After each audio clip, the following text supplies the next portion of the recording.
Yo, welcome to the stream.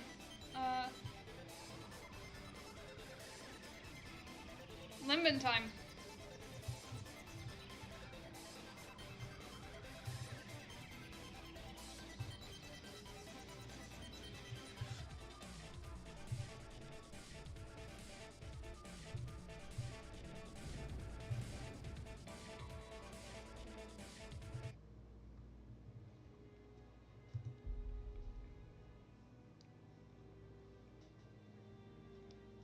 I was doing mirror dungeons. Well, I did a mirror dungeon singular last night.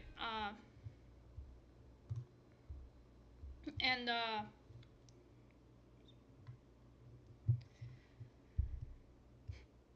저녁은 저녁만큼의 운치가 있어요.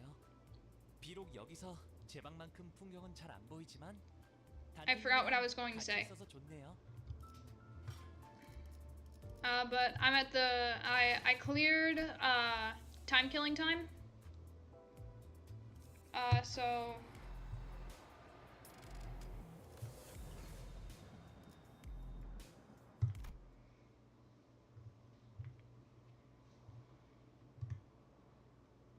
hell yeah, welcome to the stream. It's time for me to dust off the Dawn voice. I recorded a line of like I recorded a line where I like I did a voiceover of Don Quixote like reciting a not a creepypasta, a copypasta. But I did it wrong and I still need to re-record it. First, we boarded the warp train to get to our next destination, P-Corp. Got into our fancy first-class flash-freeze hibernation capsules, and we were supposed to arrive at P-Corp after a quick blink of an eye, but something that's confused me about this intervallo since I first heard about it was, why is it called Murder on the Warp Express? Isn't mass death on W Corp trains like a common occurrence? Isn't it like normal, basically? But I guess I'll find out why. Like, it's very normal. They have cleanup crews for the express purpose of like cleaning up bodies, tons and tons of bodies from, or well, not bodies, but like just fucking like tons of gore and like all manner of shit from Warp Corp trains. Dante, please respond. The first thing I saw in my vision return was the perplexed look on Faust, who had entered hibernation at the same time as I did. Then, I realized that we woke up mid-transit on the warp train, which could only mean that we're now stranded in some lost, unknown dimension. Dante, I understand your considerable degree of disorientation, but... What the hell happened? First things first. Let's rewind and return to the very start of this highly unfavorable situation we found ourselves in. A few days ago. Our next destination is to a warp train, Dante. What? Yep. Yep, that's where it all started. It's fucking... God. There I was, still perplexed by the incidents at T-Corp, with my awful idea of clearing the air by asking Virgilius for our next destination, not knowing the storm that my innocent question would bring. Verily, I must have misheard. I'm quite certain you didn't, Quixote. We are now en route to the T-Corp warp train station. The warp train station must have some conundrum that must be resolved there, indeed. A quest that must swiftly be addressed at the station. Yes? Did distortion pop up at one of the warp platforms or something? I see that you're now significantly less disinclined to take on some side jobs. But no. We are boarding the warp train to get to P-Corp. End of story. There's nothing between the lines, so don't try reading into it. It was only natural that the sinners immediately fell into a state of collective, dumbfounded shock. None of the sinners have any history of working at W Corp, but we're actually taking that train? Through what vague information we could gather from the identities, we all had some fragmentary knowledge about the terrible secrets of the warp train's operations. Vague information? There's like 5 W Corp IDs, and none of them will tell you what happened on warp trains? I initially considered hiding this information from the rest of the sinners, but since sharing things with everyone, letting them get their 2 cents in, usually ended up being pretty helpful, I've been sharing more of these as of late. Though I have very dim, if present at all, recollections from the time during which I wear the identities. It can be determined from the conversational records between the manager and the identities that the mechanisms behind Warp Train's operations can be deemed as somewhat bizarre and inefficient. Oh, yeah! It's that 10-second trip that actually takes a long, long time, right? And when a train reaches the destination, they just wipe the passengers' memories? I also heard that the passengers get so tired and weary that they start literally ripping and tearing into one another. Am I ever gonna have a decent Sinclair voice? Time will tell. Sounds like I might finally have a chance to see a masterpiece with my own eyes. Even when the sinners wear the identities through my identity cards, the identities' memories or beliefs don't bleed into them once it's over and done with. I remember when Faust explained that, due to the risks associated with embracing such influences, there was a filtering process to intentionally block them from reaching the sinners. That's why the sinners could use the identities of some of our worst enemies without getting infected by their philosophies and whatnot. But it also meant that they couldn't retain any new information that each identity had to offer. That's why I keep a record of some things that sound particularly important, and sometimes share it with the rest of the sinners. Yo, welcome to the stream.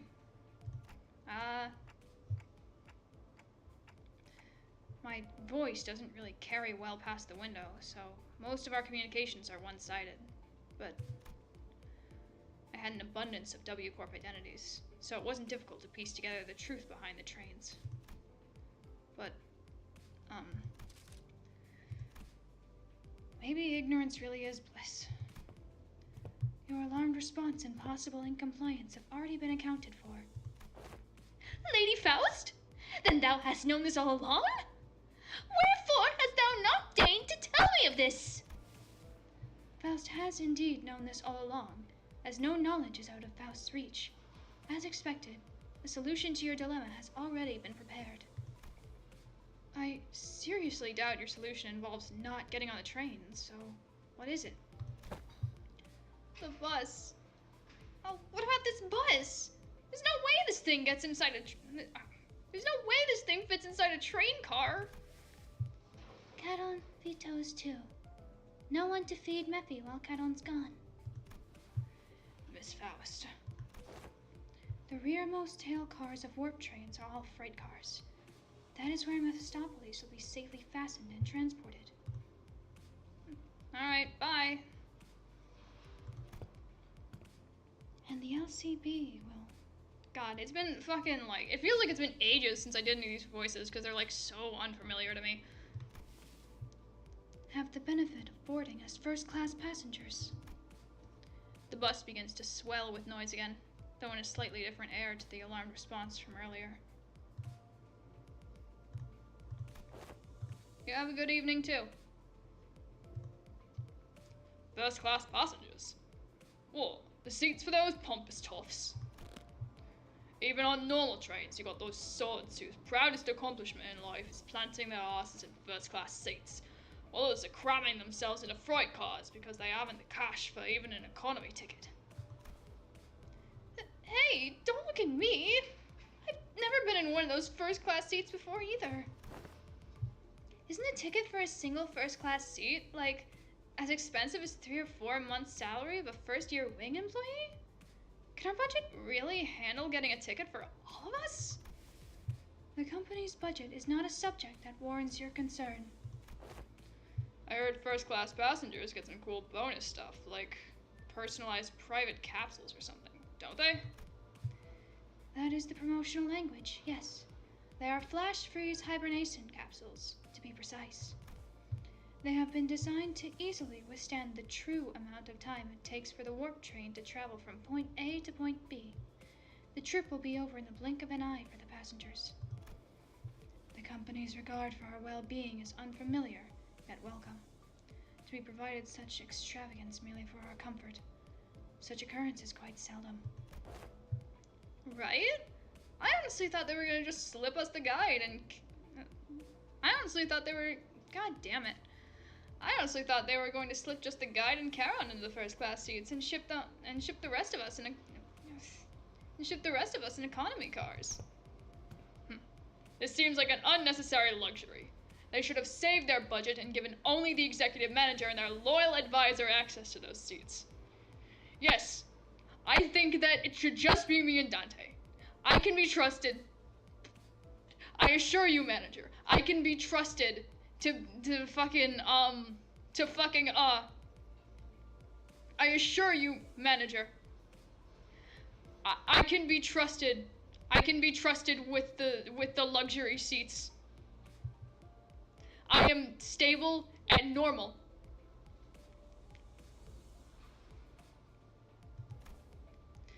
Let's not get ahead of ourselves. We're taking the train to get to our next mission, all right? We have to think about the unique nature of warp trains and prepare ourselves accordingly. Right? I know it's first class and all, but warp trains are just plain creepy. I know you'd also be worried about, for example, economy passengers are going to have a hard time getting into a first-class car, if they can even attempt to open it, I mean. I'm pretty sure the door separating the cars is ironclad. Ishmael, who'd been holding that first-class promotional pamphlet in her hands for a while, is chattering on with fire in her eyes. We won't even have to lift a finger. We just have to board the train, get into our capsules, shut our eyes, and snooze through the entire ride until all that mess in the other cars blows over. Remember they used to give out commemorative merch back when our finances were in the gutter, and... Oh. A true adventure is not without its hardships. Yet, even the most exalted of heroes cannot venture without respite. And, in very rare occasions, the hero may even deign to select a first-class seat to rest in, a place of quaint inn. Indeed, indeed. Seems like everyone was at least somewhat interested in the fabled first-class seats of warp trains. I could sense that there was a growing consensus among the sinners that even a warp train trip might be acceptable. It meant they could ride in the first-class seats. I will board the train if I must. Is first-class seating mandatory? I prefer the scenic route. Don't want to miss out on all the fun. Virgilius pretended not to hear Ryoshi's question. Very well. Then I assume that we are all in agreement. Let's go. I've a matter of great import to discuss with thee. What is it? Out with it, lass. Beating around the bush ain't like you. Don Quixote carefully began, almost whispering in a low voice. That is, in the first-class seats. I have heard tell that we must board with our feet freed from our boots. Doth that claim hold water? Oh, come on now. What kind of nonsense gossip is this? Oh, no, I said that right. What kind of nonsense gossip is this coming from this time? 'Tis no gossip! Forsooth, I have overheard aught from those we walked past here today, and when one of them inquired, you know that you gotta go barefoot in first class, right? The other responded with, of course, man. What am I, stupid? Doth the traveler speak true, Ishmael? Don't ask me. I've never been on one of these either. I said that wrong. Oh well. I don't remember seeing anything like that on the pamphlet. Give me a sec. I mustn't be separated from Rocinante, not even for a twinkle. I shan't toss Rocinante to the side next to such vulgarities like the ugly shoes of even Sir Heathcliff. I fucking read an even that wasn't there. I am off the fucking ball. Oh, you little... I implore thee, O illustrious red gaze, I prithee, give me thy prithee, grant me thy permission and allow me to board with Rocinante! I expected Virgilius to answer with his usual exasperated rebuff. Contrary to my expectations, however, he responded in a somewhat serious tone, if tainted by that familiar annoyance. Fine. Keep your shoes on. I said that wrong, too. I already kind of know what happens here. Well, no, that's not true. That's not true.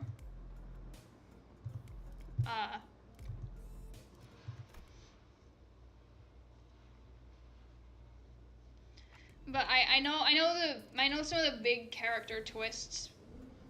But this place is huge. That was my first impression of the warp train station. Oh, so this is... Don Quixote shouted vibrantly. I immediately recovered from her previous apprehension of the sheer possibility that she might be separated from Rocinante. So each nest has one of these massive structures in them? I got nothing.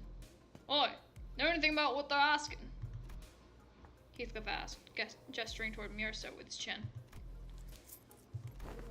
Every warp train station has been built with a general design philosophy that draws from their respective nests' architectural idiosyncrasies. It can also be said that many critics in relevant fields praise the warp train stations as one of the many cultural cornerstones of the city. I have no idea when it happened, but Heathcliff started treating Mirso like a walking encyclopedia from time to time. Mirso, young Mirso! Hello! Is that passenger over yonder one from the west? Incorrect. Leather-based clothing and metal armor are predominant fashion trends often visible in the outfits of the Western population. While that individual's cloth-based style is something ubiquitously observed throughout the population of North and South, they are largely considered to be an Eastern fashion trend, rarely seen among Western. Prithee, slow thyself, for I must make record of thy lectures. What wisdom dost thou have to impart regarding the fashion of northern region? I have once espied in a magazine that they are garbed in puffy, loose-fitting outfits. Understandably so, given the colder climate of the region. An opportunity for a first-hand observation stands before you.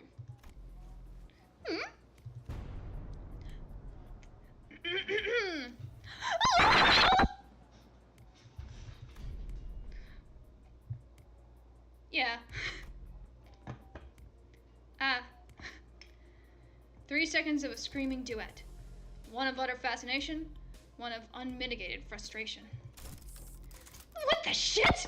You nearly blew out my eardrums! You're the one to talk. Dude, I got an audible frequency range expansion implant in my eardrums. Holy shit, man!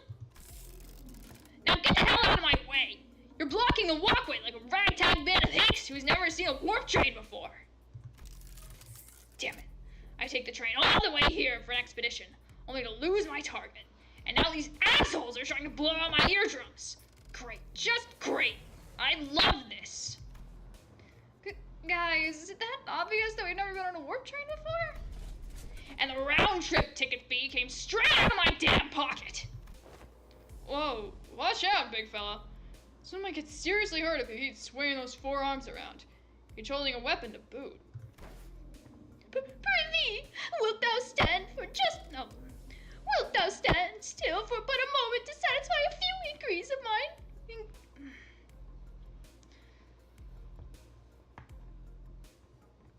I love reading. Guarding thy outfit? Oh, yes, yes! Stand in absolute stillness for 5 minutes and thy... Seriously?! The fixer, with a particularly impressive set of prosthetic arms, spent a few minutes venting several of his numerous grievances at us before storming off to a different platform. So that's those must be the multi-crack fixer guys. We should have a boxing match between fucking N-Corp and like multi-crack. We should have multi-crack Faust versus Cromer Faust. Who wins?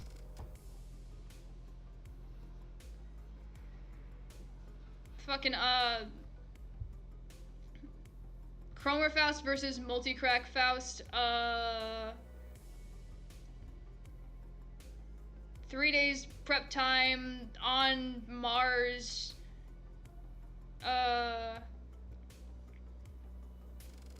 Doing handstands. What are other things that power scalers like? What are other weird arbitrary rules power scalers like to put in their shit?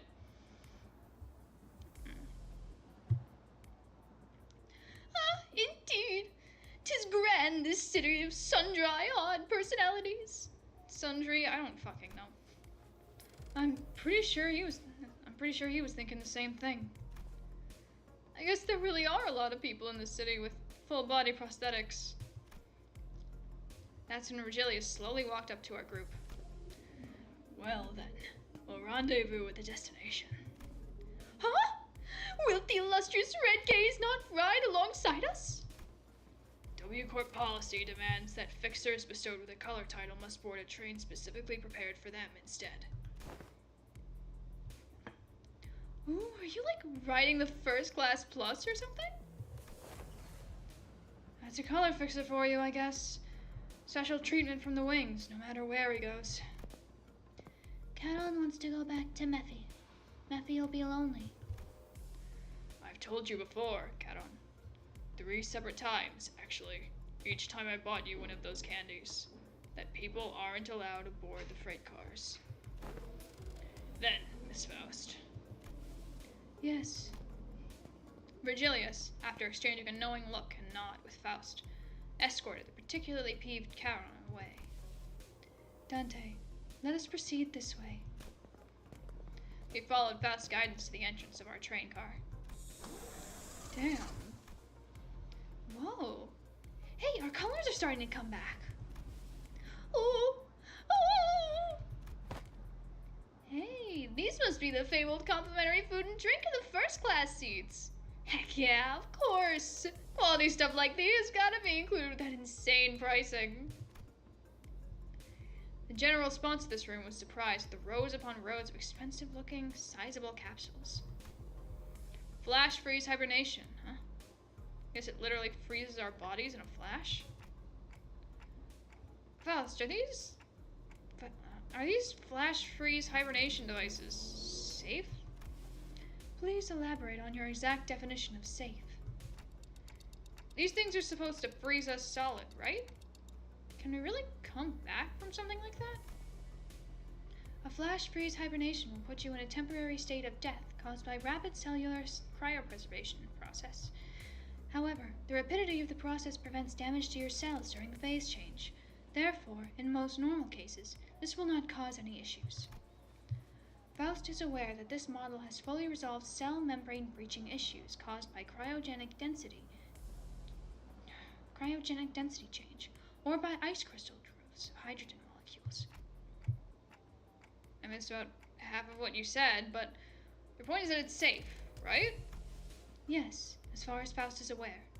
Even if an issue were to arise during the journey, because everyone will be reverted to their states at the beginning of the train ride. At the beginning of the train trip upon arrival, there won't be any lasting complications from the said problem.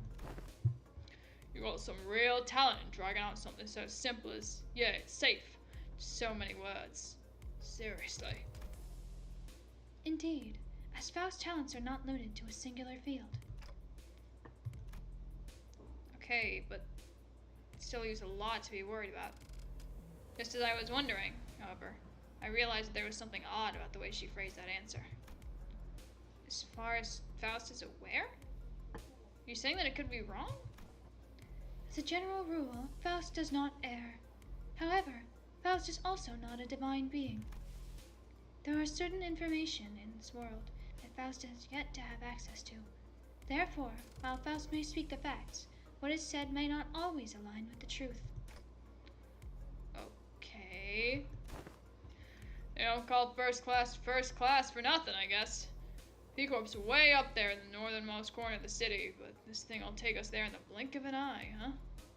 It's one hell of a time saver. Oh ha! Oh ha! Oh ha! Prepare thyself, Rocinante! Thus begins the long jaunt! Oh, I've been meaning to ask Don Quixote. Do you ever, wash those shoes? Where'd that come from, Rhodia? No, I mean, think back to when we were inside that whale. When that whale blew up, we got all kinds of its gross, slimy bits on us. They were on our clothes, on our shoes, everything. Yeah. Do you remember how much we had to scrub to get that bloody, fishy, fleshy gunk out of our clothes? This really isn't something I want to revisit, but yeah. Right? And do you also remember how Don Quixote never took her shoes off once during that whole ordeal? Okay. I guess they do look a bit filthy. I ask thee, dear compatriots, hast thou ever witnessed an errant knight who leaves the side of their beloved steed?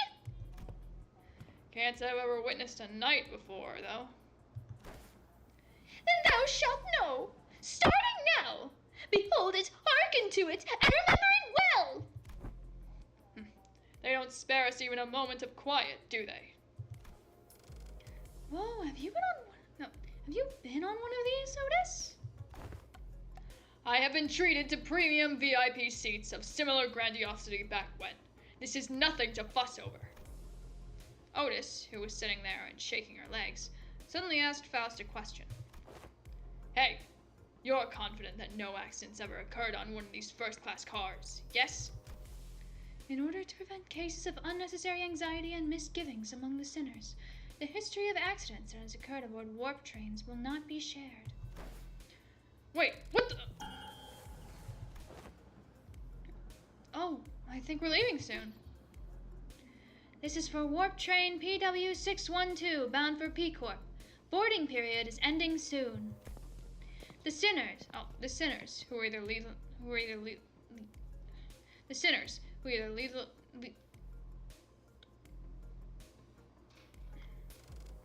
So how about them video games? The sinners, who either leisurely enjoying their complimentary snacks or taking a look around the first-class car, suddenly became a lot busier. Then let us hurry and enter our capsules before it is too late. Oh no, why isn't this... The other sinners made it into their capsules no problem, but I felt like I was the only one who's fumbling. Is it anxiety, Dante? I think so. Initiating warp. Oh. Initiating warp in 10 minutes. Allow me to assist you. Stand as though you are leaning back, and...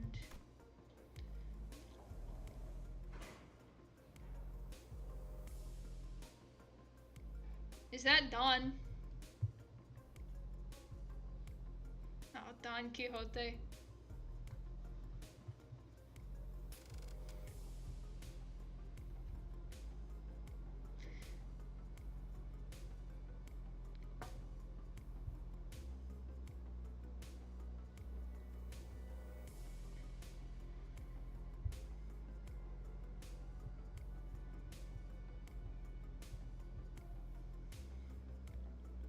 Yeah, something I'd like to talk about. I've seen people saying that, like, Don's, like, whimsy and shit is all a facade. And I can see where they're coming from. But I feel, maybe this is just a feeling I have, but I feel like it's a little more than just that. I think she wants the facade to be real.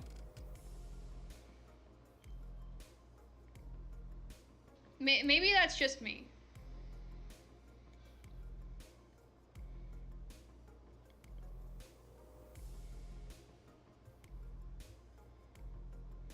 I feel like if it is a facade, I feel like she wants it to be real.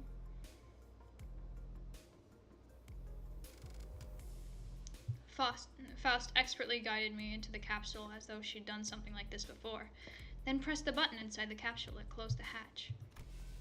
Do not worry too much. We will meet again in but a moment, Dante. I thought I heard a brief sigh, but the hatch shut tightly before I could ask her anything. Initiating warp. Please confirm that your seatbelts are firmly fastened. The last thing I saw before my capsule began to fill with gas was Faust climbing into her own capsule opposite of mine. I had no idea then what she really meant by, "We will meet again in but a moment." Dante, you must wake up. Dante. But one thing I knew for sure was an inconceivable situation has occurred. That something had seriously, seriously gone wrong.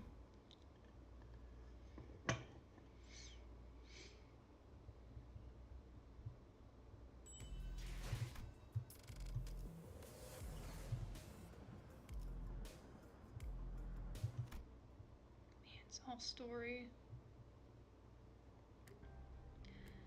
We're here already? Wow, I guess that wasn't an exaggeration at all. It all really happened in the blink of an eye.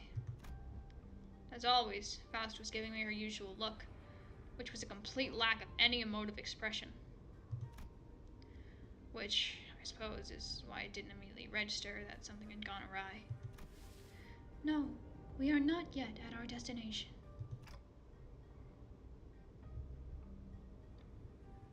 I've just realized, is this thing right here, is it like, is it supposed to be a skull? The fucking thing at the around the handle of Faust's, like, sword. Because, like, it's shaped kind of like a skull. It's got big eye holes for a skull. But those are way too big to be nostrils, I think.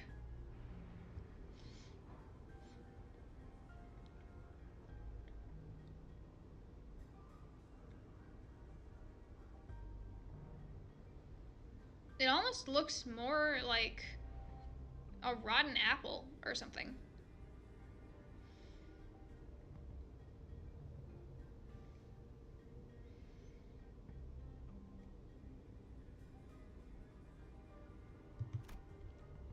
When I finally came to, and after I had some time to digest that odd reply, I looked up at her face once again, and realized that her expression was more antsy than usual by a microscopically minuscule degree.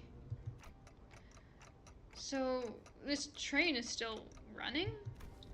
Yes. Then, where are we?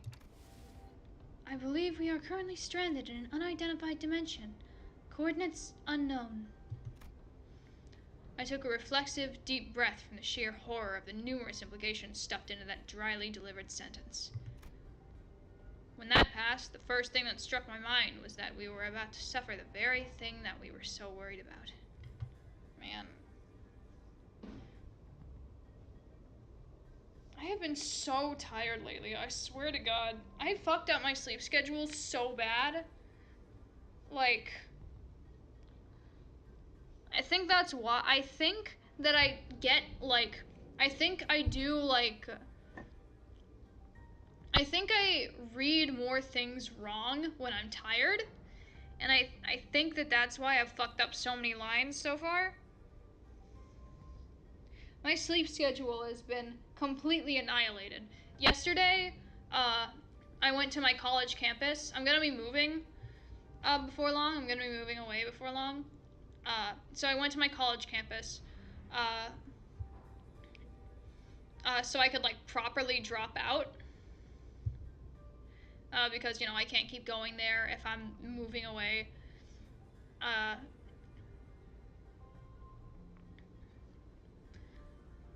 And the campus is far. The campus is, like, I have to take 2 buses to campus. It's, like, through, like, it's not through the mountains. It's like the campus is far away. Yo, welcome to the stream. 5 days until Oblivion, and that means 5 days to finish this. But yeah, my campus is far away, so it takes, like, I don't know, it takes at least 4 hours for a round trip, and I was, like, I've been staying up to, like, 4 a.m. lately, so I was, like, tired as hell when I got back, so I, like, took a nap,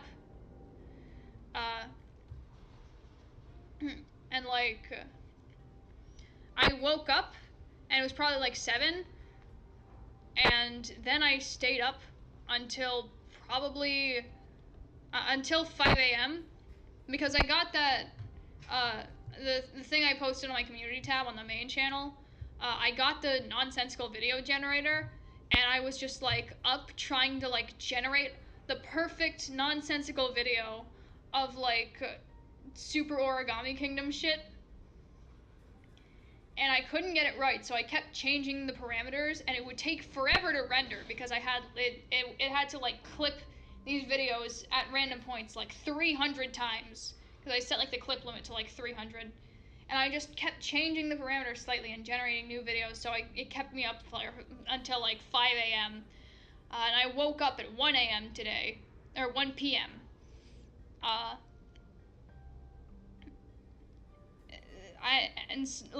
tried, like, I went to the store and I bought chocolate pretzels to, like, try and get some sugar in me, and I ate, like, the whole thing not long before stream, and the energy that it gave me I think it only lasted until after until I think it only lasted me that first story segment.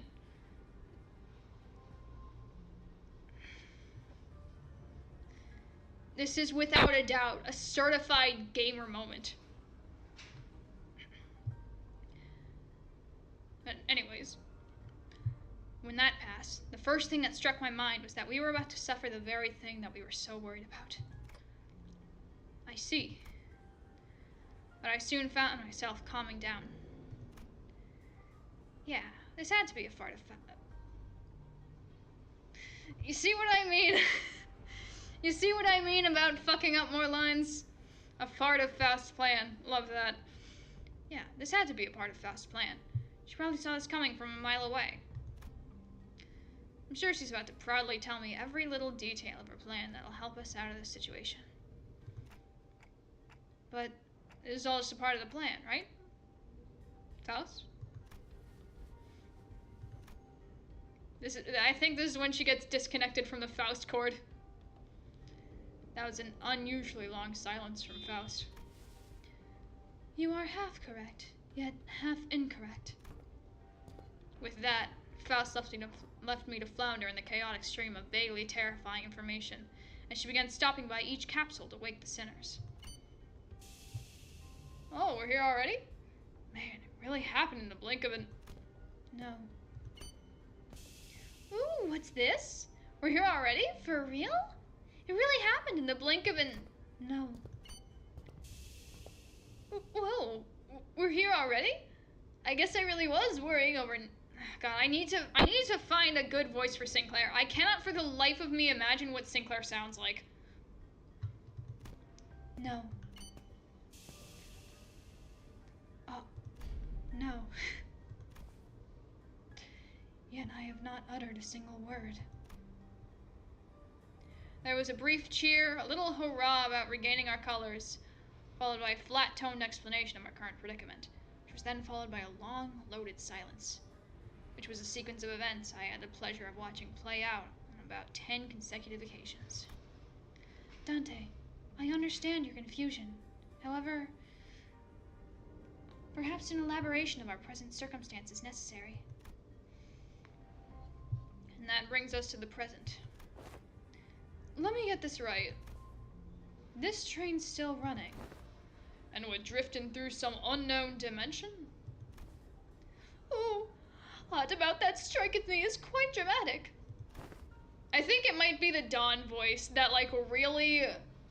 I have to put a lot into the Don Quixote voice.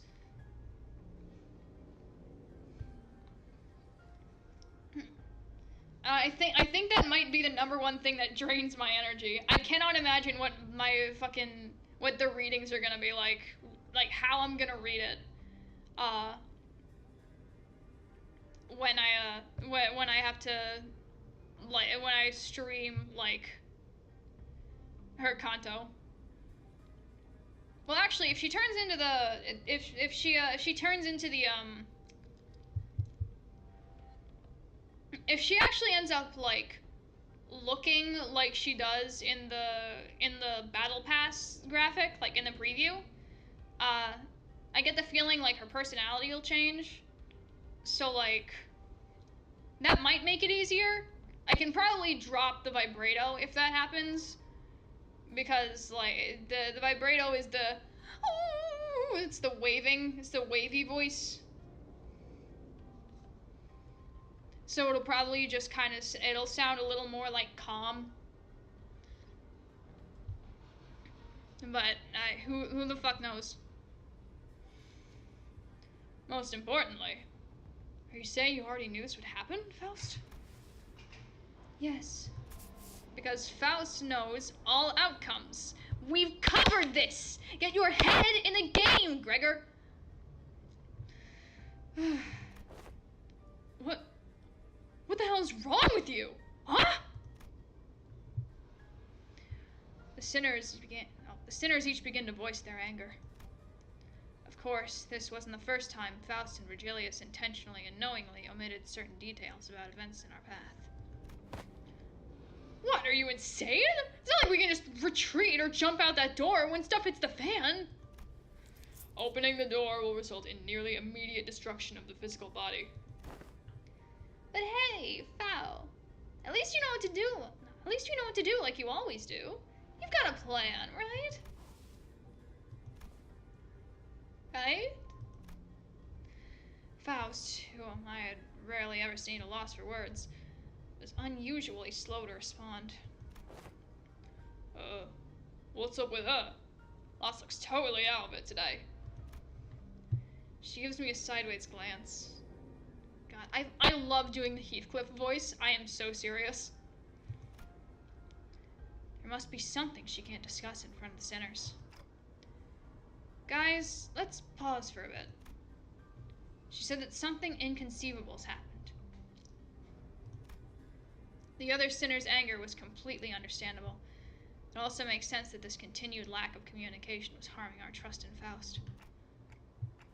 Alright, we're going to go over the situation from the start, okay? But just letting things play out might really turn everyone against Faust, and for good.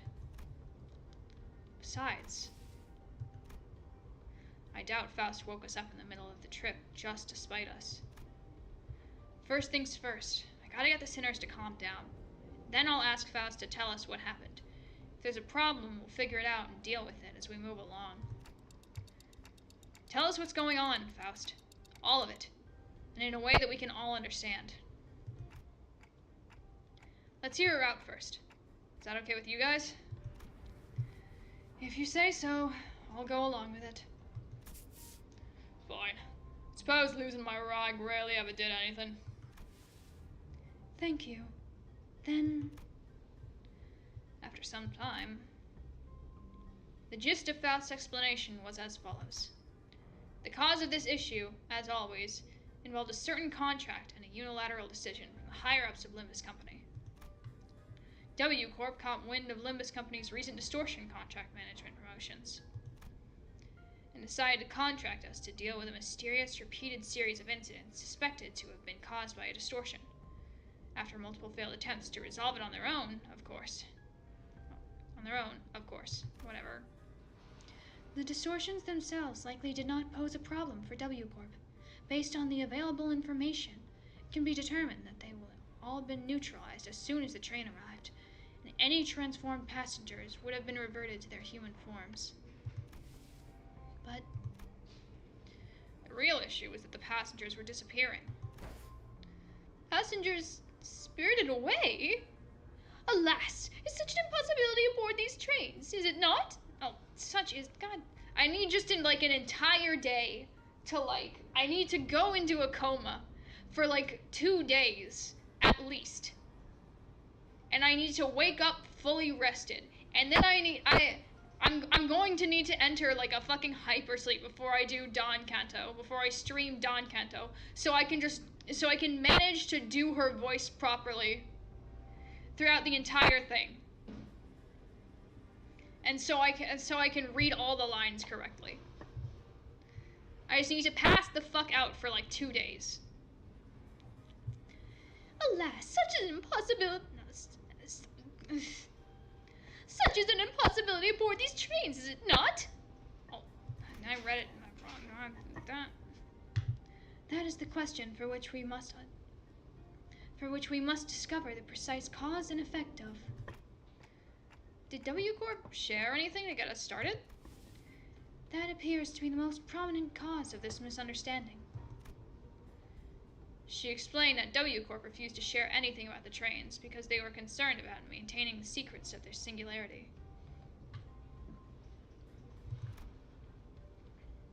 Maybe that's exactly why they sought out an upstart business like Limbus Company to deal with this, now that I think about it. We wouldn't even know where to start if we didn't have access to the information that the identity cards had to offer. Faust produced what appeared to be a key card with W Corp logo on it before continuing with her explanations. However, we were given this master key card that can open and close the hibernation capsules at will. We may return to our respective capsules as soon as the contract is fulfilled and safely complete the rest of the journey as we had planned from the beginning. Oh man, that reminds me.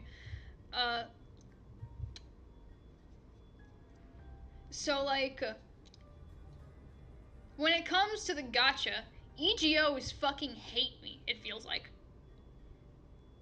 Back when I first started playing Limbus Company, well, that was back when the game first opened, because I wasn't even a day one player. I was a minute one player. I was one of those guys who was sitting there waiting for the game to open. I wanted to be the first guy to leave a review.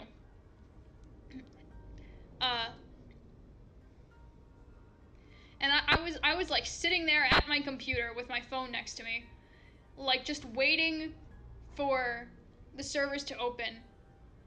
I was waiting for the play game button on Steam to light up. I was just sitting there. And the moment it opened, I was posting on social media it's open! It's fucking open! But that's not really relevant to what I'm talking about. But like, I didn't have any gacha EGOs for like a good while. Or barely any, at least. I could not, when I first started playing, I could not pull EGOs from the gacha for the life of me.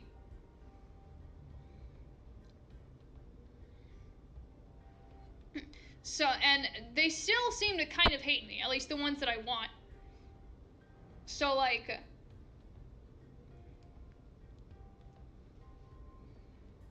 I'm gonna have to save up shards for, the new Honglu EGO that's gonna be in the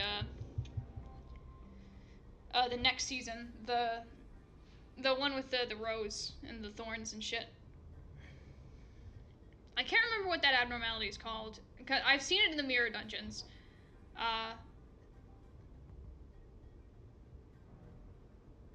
But I can't remember what it's called. I don't think it has a boss fight, but I'm not sure. These bloody wings. Every single one of them's been absolutely balmy. I think it's a bit unkind of them to ask us to finish the puzzle without the important pieces. At least at T-Corp, their chief executive director tagged along as our assistant. Not to mention kindly explaining so many new things to us. It sounds like Miss Faust was stuck between a rock and a hard place herself.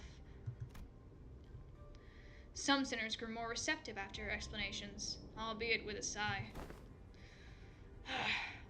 I would appreciate it if you at least gave us a hint. Yeah, I understand where you're coming from, but it's not like there's someone out there monitoring your every move and every word, right? That's foreshadowing. That's foreshadowing. Somebody's watching us. I can tell. That is... But not everyone was willing to let this go without staying their peace. Next time, I will take your inputs into account. Oh my god, I just remembered. So does anybody know about the anti-woke content detector?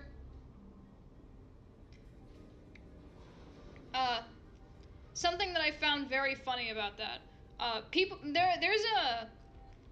First of all, people have made, like, there's two notable things that people have made based on that. There's a guessing game where you can guess, like, that like presents you with a random game on the list, and you have to guess whether or not it's considered woke. The fucking Salty DK Dans did a stream where he played that game. And the second one is one where you put your Steam name in, and it tells you how much of your game library is on that list and what it's categorized as. And something that's very funny. First of all, there are a few things that are very funny about that list. The first thing that's very funny is that... Actually, I'm trying to decide which thing to, like, talk about first. Because there's stuff on there, they have Project Moon games on there. They don't have Lobotomy Corporation, but they do have Limbus Company and Library of Ruina. And I'm not sure whether I should start with those or, like, end with those. Because there's also points that I want to... There's also funny things that I want to talk about that on there that aren't Project Moon related. I'll start with the Project Moon stuff. So first, they're like... what they identify as being woke and non-woke is so funny to me. Because they have games like Among Us as overtly pro-LGBTQ because they have, like, pride flag nameplates, whatever the fuck that means. I haven't played Among Us in ages.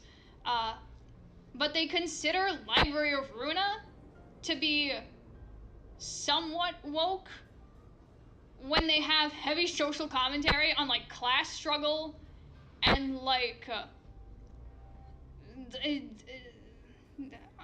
I can't remember exactly what they said.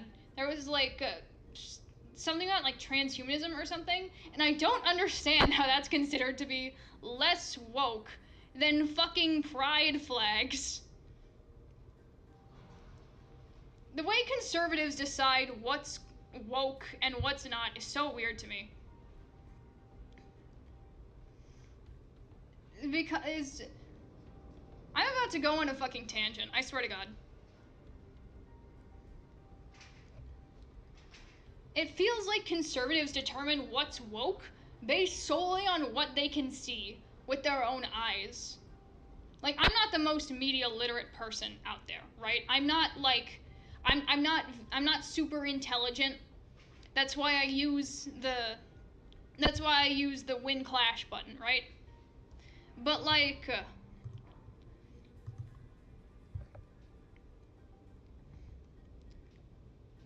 it feels like conservatives can't detect like when stuff is like criticizing them, or like when something is by their standards woke without outright saying it. It's something that's really confusing and amusing to me.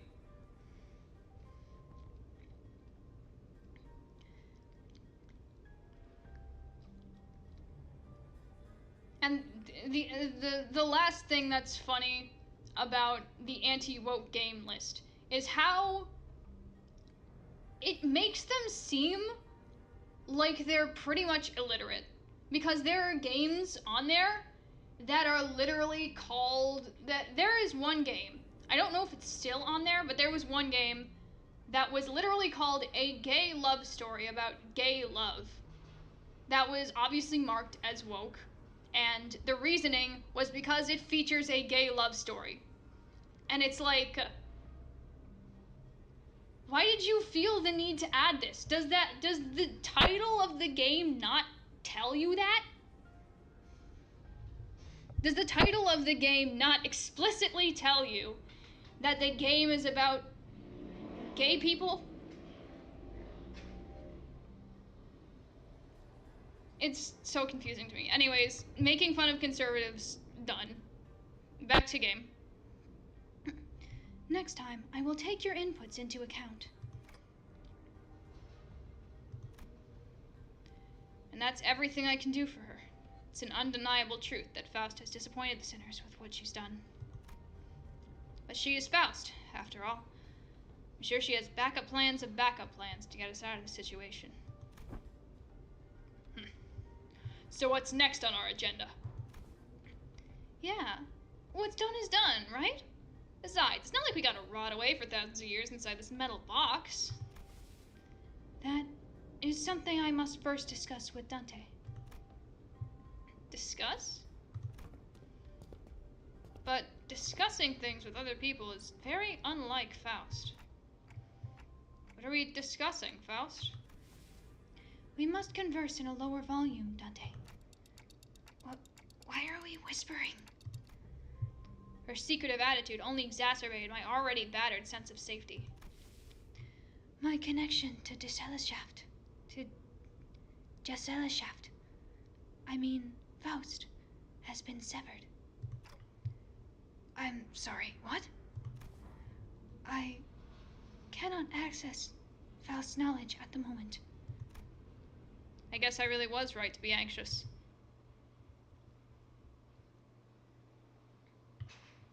The Faust court has kicked me out, Dante. Yippee, it's battle time! I probably should have saved my nonsensical fucking tangent for battle time. Chain. Ah, shit. Alright,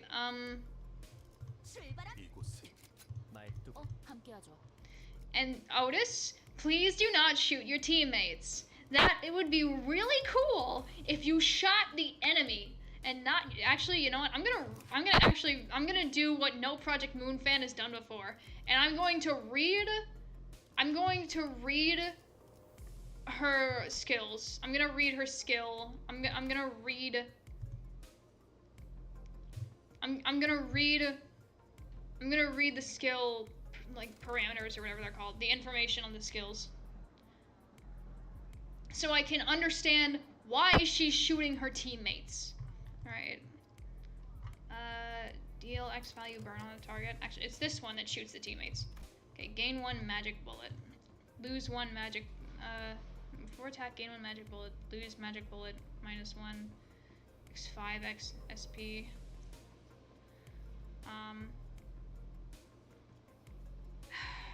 I wish it would just,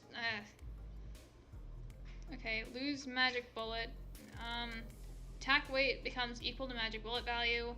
At 10 or less SP, 50% to the oh, okay. That's it. If at 7 magic bullet, if at 7, reset to 0, counts as spending the last ammo. On hit, inflict dark flame equal to magic bullet next turn. Okay, so at 10 or less SP, 50% to attack indiscriminately. That's where it's going wrong. Okay. I did it! I read! 맛있는 경험을 기대하지. What do you mean you can't? Oh wait. What do you mean you can't? I mean it in the most literal sense. My access to Faust's input and information, which has always been readily available, is completely severed. Oh, what if everything about the situation is something you don't have access to yet? Like you said last time. One cannot completely dismiss that possibility, but even that is uncertain. Every answer Faust has given me was always full of confidence and methodical expertise. I don't think she's ever said a sentence that was this full of speculation and doubt. Then, Faust, you are... Yes, at this moment, I am limited to operating only with my knowledge. I cannot discern the cause of this disconnection. More than enough precautions have likely been taken in case of interdimensional travel, but perhaps Faust did not take into account an occasion in which we may have to access an unidentified dimension such as this. Or, even if it was taken into account, this particular dimension may not yet have been subject to cross-observation. If that is not the case, then No, never mind. There was nothing that suggested that my connection to Faust would be lost, not even as we boarded the train. To be honest, this is a rather disagreeable situation for me. All right, for now. Now that changes everything. I recalled the last thing I saw before the hatch on the capsule closed, when Faust told me not to worry too much. Okay, this is just a minor setback. Nothing we can't beat, right? We got this. I began to mutter like I was trying to convince myself. As the manager, my job is to calm everyone down and set their sights on the future, just as Faust did for me immediately before the hatch closed. If you're right about why you were disconnected, then that problem will solve itself once we're off the train. And if we do ever run out of options, I'll just turn the clock and see what happens. Don't stress yourself too much. We still have a lot to work with. Your knowledge, my, clock, the sinners, and... I could feel my confidence taking a hit with every word that came out of my metaphorical mouth. But that seemed to be enough for Faust. She nodded. Understood. And to the sinners, the fact that we are currently confined to a warp train in operation must be a source of enough stress. I believe that sharing Faust's current state with them would add an unnecessary source of tension. Well, so reckon this door ain't gonna do anything. We're all gonna bite it once it opens. How many times do I have to tell you that you're not even strong enough to break this door down? A billion years in this box. Yeah, good idea. Oh wait, were they still whispering? Whatever, doesn't matter. So, what now?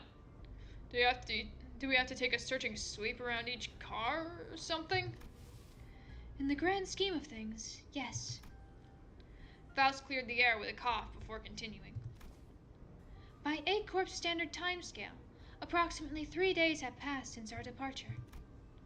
As per the contract between Limbus Company and W Corp, I acquired the master key card placed inside my capsule and adjusted the hatch settings to open automatically in 3 days. 3 days, huh? I feel like I just blinked and... I guess that's hibernation for you. As you were all informed prior to boarding, there is no way for the economy class passengers to enter the first class car. That is why this place has remained untouched.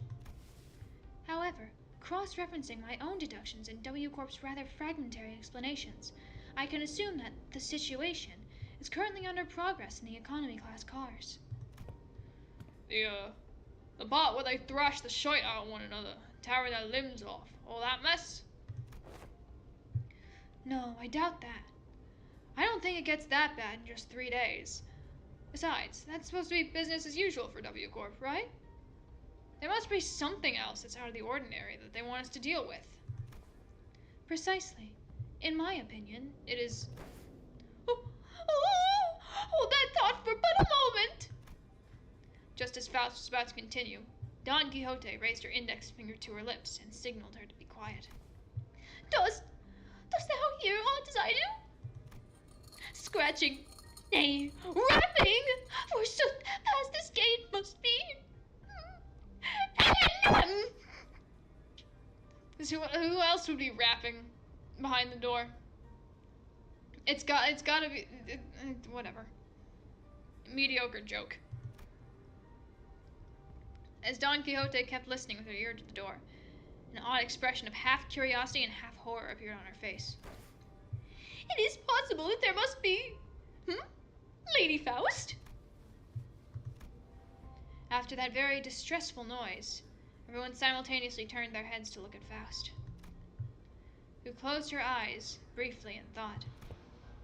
Please step aside for a moment, Don Quixote. It would be best if I observed it with my own eyes.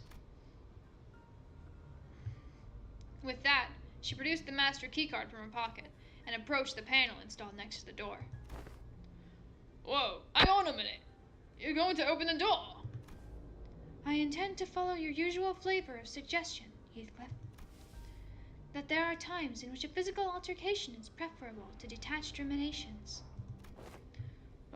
Huh? My suggestion? Well, I ain't gonna disagree with you there, but what's going into you, lass? After all, how could I deduce anything without seeing it myself? Bleep. After a brief mechanical beep. I don't know. Hideous creatures suddenly crashed through the open door and charged wildly in our direction. Yes, I have been so afraid. Oh man. What do you mean hideous creatures? These are just like...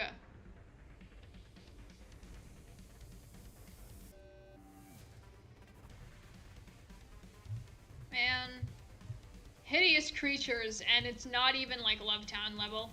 Mid-week cringe. 운이 따라준다면 좋겠네요.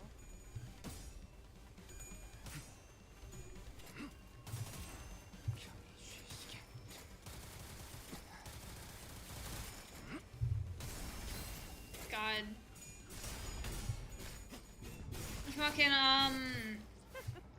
Yusung's attacks are like so flashy and cool. I love them. I really like his passive too. What the fuck is this? In offense and defense, cool value. Okay. Whatever.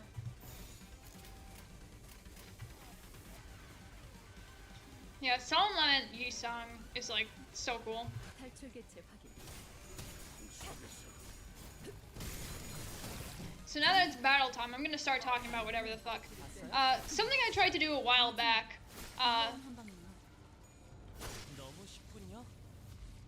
직원들이 우세한 환경에 있습니다.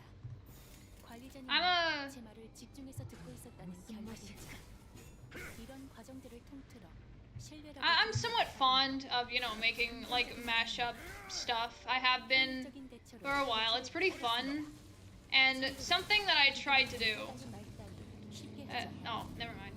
Okay. I'll continue this next fight.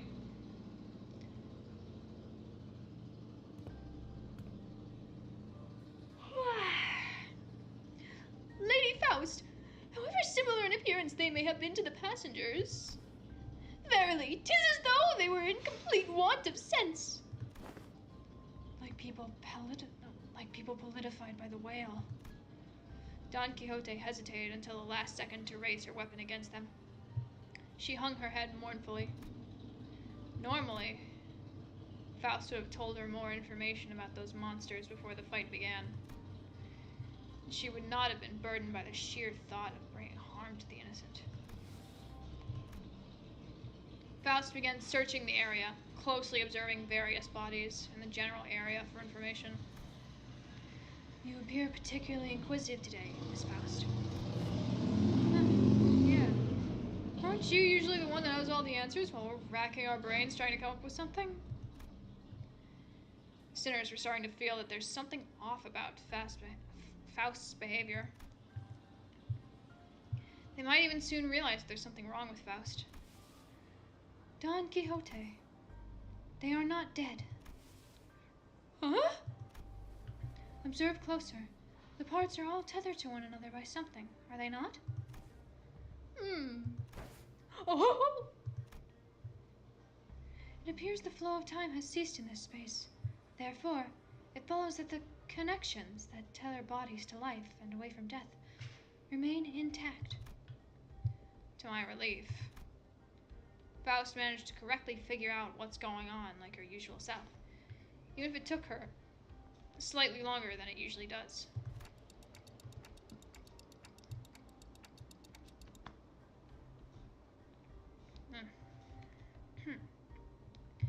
Hey, what'd I say? We got this.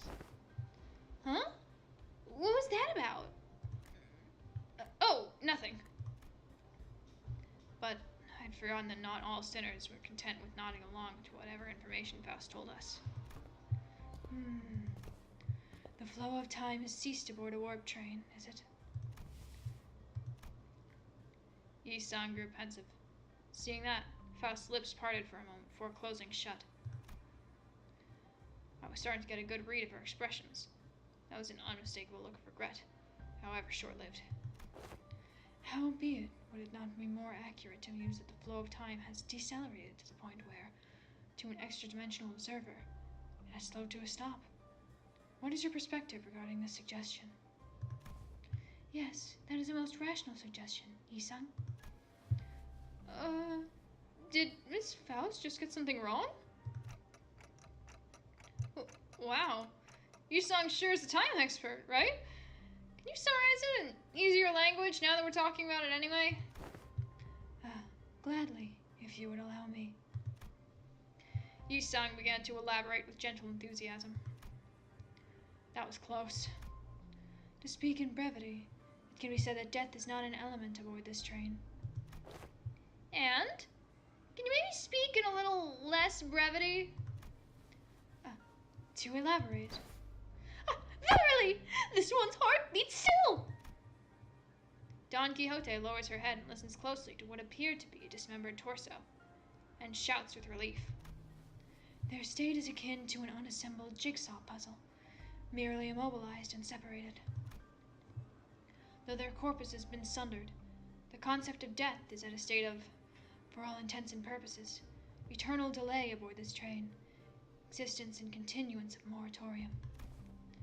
Forced, they are, to be tethered upon the thinnest yet tenacious thread of life.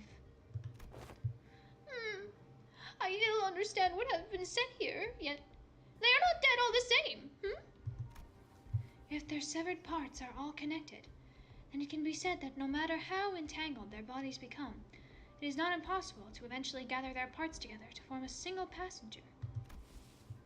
Thus, naturally, we can determine how and why the profession W Corp cleanup agent has come to be. I see. Because someone will have to categorize and reconstruct these puzzles once the journey is over. It's really baffling to me that a job like that even exists.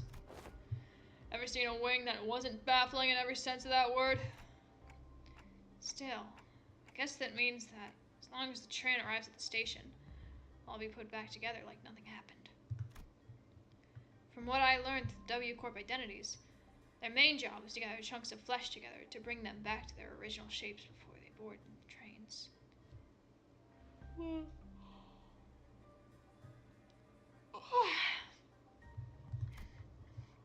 It's a lot more visceral when I have to look at it in person. Phew! That is quite the auspicious news, among ill tidings indeed. It soon clicked in me what Faust was, though with some awkward effort, trying to do as I watched Don Quixote sigh with relief. Maybe Faust was trying to cheer Don Quixote up in her own way. The other Faust would not find it even necessary to do something like that. Dante. Huh? What's up? Oh, time to whisper, right? Indeed. I intend to collect further intelligence. Well, if there's anything I can tell you. Faust cast a dark gaze toward the chunks of flesh. Her gaze remained fixed upon them as she whispered. Are they distortions or abnormalities? Oh, yeah. I actually wanted to ask you about that. They weren't humans, that's for sure. From them, I felt the same sensation I felt from monsters. Something inexplicable. An unclear sensation, or an aura. I felt this somewhere before, I'm sure of it, but I couldn't quite pinpoint the source of the sensation. One thing I do know for sure is that this sensation was not the same feeling I got from abnormalities, distortions, or even the Becatula. If I had to lean one way or the other, I'd say they're closer to distortions. I'm sorry, I don't think they're either of those. Is it difficult to be certain at the moment? Again, I'm not sure how I can explain this, but they're very, very similar to distortions, but also different. If you had to ask, then I'm gonna guess Faust doesn't know? Faust may know, but I, at this moment, have no way of knowing. I feel like I should apologize for that. There is no need, Dante. Though the information you have provided me is rather ambiguous, it has helped me to do something of worth. And collecting intelligence myself and creating deductions based on sparse information is quite... She paused, holding a bloody, slimy chunk of flesh in her hands. She just smiled to herself with gored hands? Whew. Finally, the awakening has begun. God. Doing the fucking whispery voice makes me feel dizzy. 언제 다 해치웠담? 이제 Holy 가도 shit. 되죠?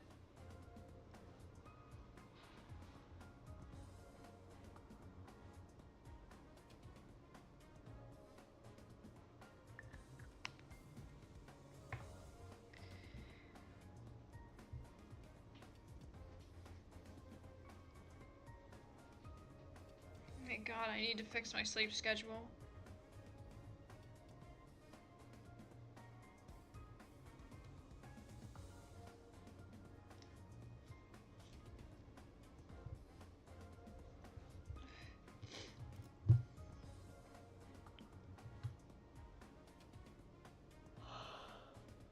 Oh my God.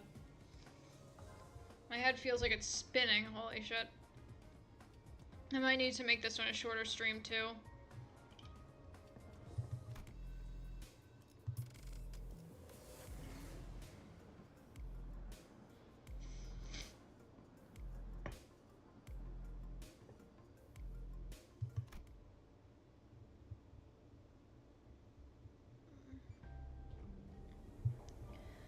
After a round of intelligence gathering from Faust, we opened the door to the next cabin, only to be greeted by a loud commotion.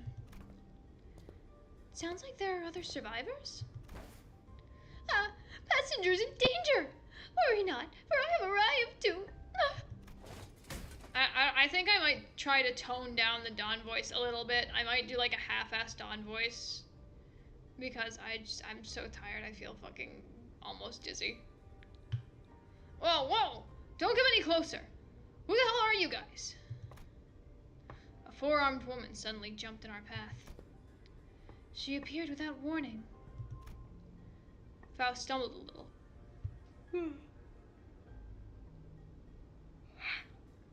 Inadvertently slapped by the figure's swinging arms as she pushed us away. Right, like you gave me any warning before you practically kicked that door open. Do you mind moving that huge sword out of our faces? It's a bit threatening. Threatening? I'm just trying to protect those civilians in this car. Also, is it a bioprosthetic? Must be an old timer, huh? I thought those things went out of style forever ago. Oh, you want to see what this old timer's got left in him? Thou art from the north, verily? Thy garb is that of northerners, no? This really ain't the time, lass. Anyways, looks like we're in the same mess here. Make way for us, yeah? Fuck. She seemed to be sizing us up for a moment. Nah. How do I trust you? Got any proof that you ain't bitten? I'm not gonna let all my effort protecting this place go to waste. Bitten? The bloody hell are you talking about? Weird. You look completely lost. If you're in one of the economy cars, I'm sure you've seen... Hold on. You're all from the first class car? Yeah, we just woke up from our capsules. And then you look very... I mean, aren't first class seats supposed to be... Well, why didn't you say so from the get-go? Name's Sasha, multi-crack office rep. With that, she lowered her weapons and allowed us to pass. Have you not left this car for the duration of the ride, Sasha? Huh? No, I haven't. We warped over to T-Corp after picking up one of their contracts, but... Jeez. Can you believe that this train broke down? Shit, is it even broken? I'm not feeling hungry or sleepy at all. It stinks of some shady bullshit, if you ask me.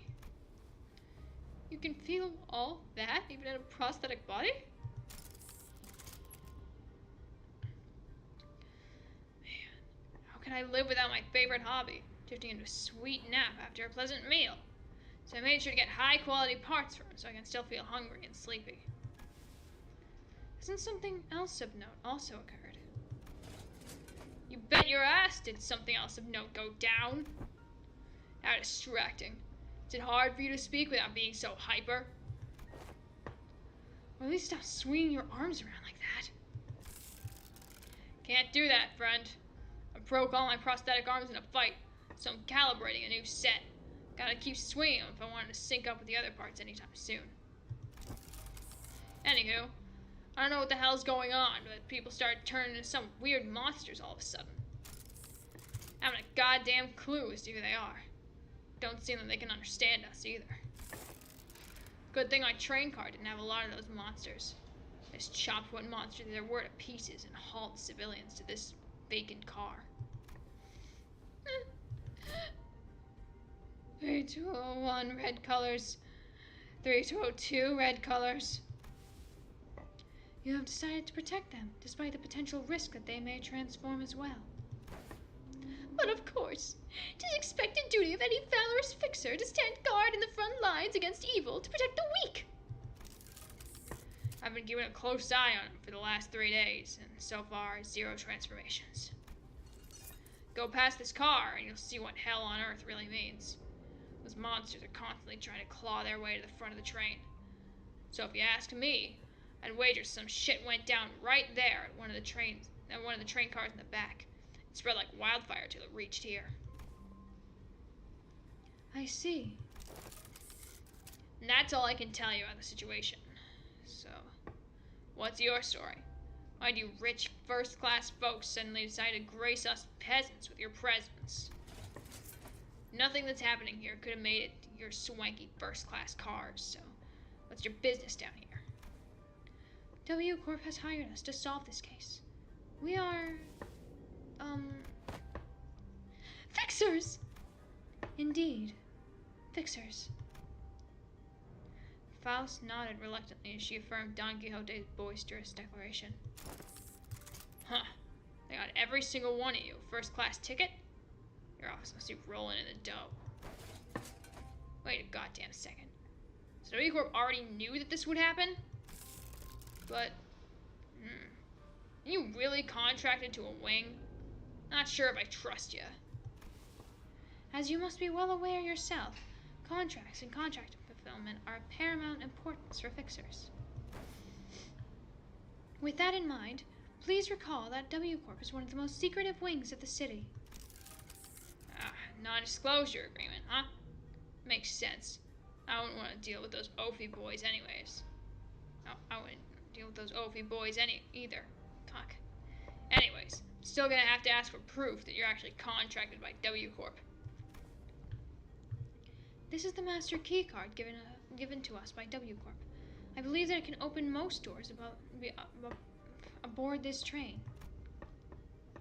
Faust produced a master key card from her pocket. Guess there isn't any other way for us to prove that we're actually contracted by W Corp. A key card? So you use this to open the path between the first class and the economy class car. Let's see. W Corp logo. Whoa, nice materials. Looks like you're telling the truth. Alright, I won't pry. Not if there's any cash in it for me either. So, guess you gotta go all the way down there for your job, huh? Yes. The fixer finally got out of our way. Then, with one of our free hands, pointed toward the opposite door. Well, it's your funeral, ladies and gents. Or your victory lap, if you guys really are that good. Lots of luck to y'all.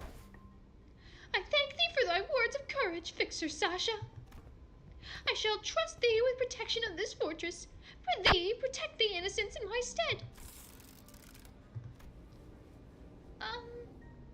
Big Sis, are you a fixer? Are you going to save us from the monsters in the cars behind us? Oh?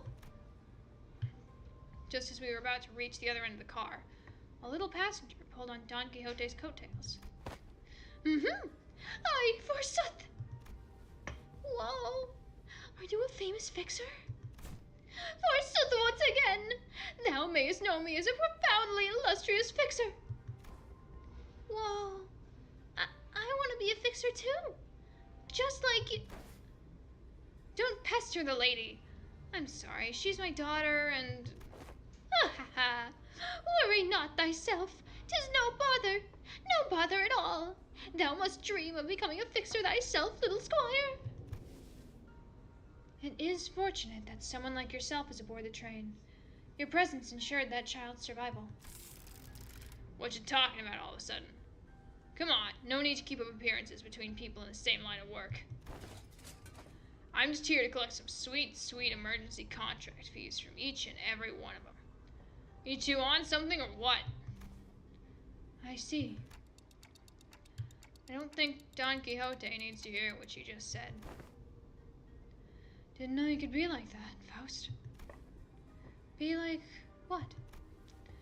You knew there was no way the fixer was actually here to protect them out of pure goodwill, but you decided to go along with Don Quixote's delusions anyway. Am I right? Good move. I was getting worried about what might happen if she started acting out again. You saw the twinkle in her eyes too, right?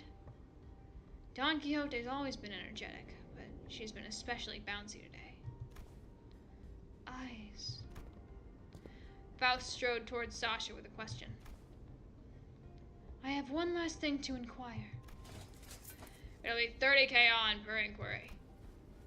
That is quite an unsound decision to make for someone who claims to be in the same line of work as us.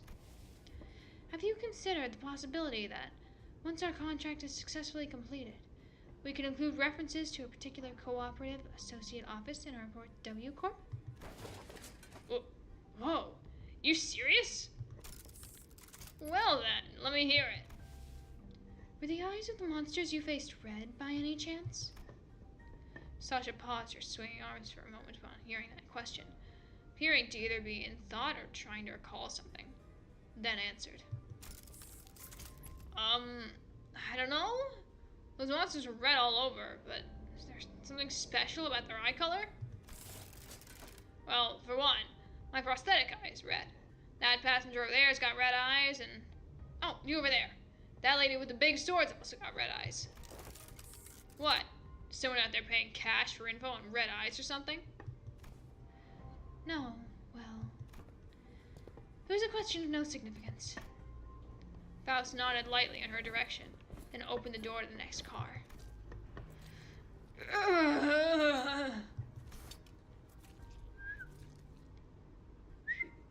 I can't whistle.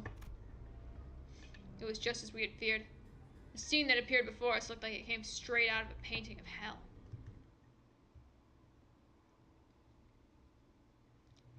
Yippee!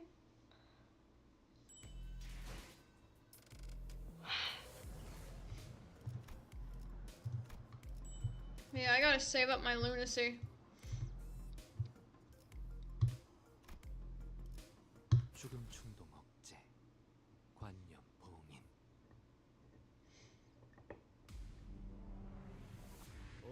뭐야? 탈출 개체 확인. 파이팅이다.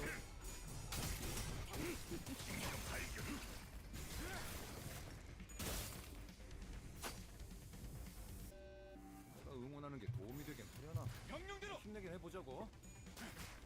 Honestly, I think that, at least out of the identities that I have, RB Ryoshu might just be one of my favorites. Because she's just like, her damage is just so good.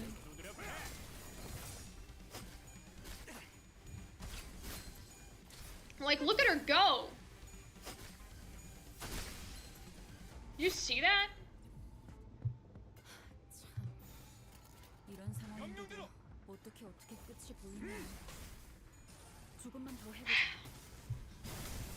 왜 안에 갇혀 죽어라. 효과적이네요. 이 방식을 기억하는 게 좋겠어. 그렇지. 좋다. 좋아. 계속 집중하지. 너무 쉽군요.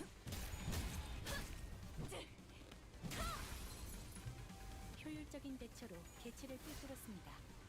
참고로 기계는 입에 발린 말 따위 쉽게 하지 않아요. 나아가주게.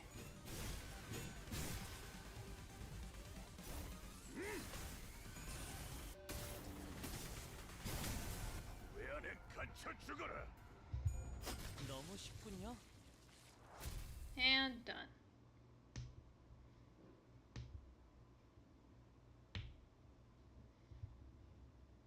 끝인가? 정말 한 톨도 남지 않았나? 그렇다면 There's this little rubber banana on my desk 끝나지 않고. with like arms and legs. And whenever it's squishy. So sometimes I'll like just squeeze it. It's very small. It's like, it fits in my palm.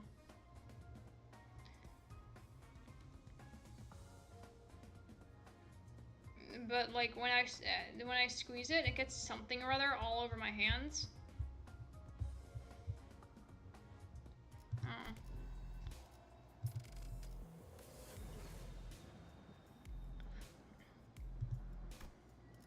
기차와 같이 달려나가겠소.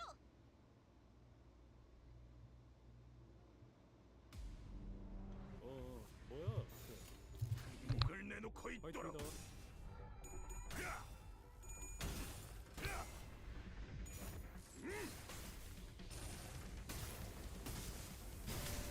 왜 안에 갇혀 죽어? 이런 건 몽둥이가 약이지. 두드려 패.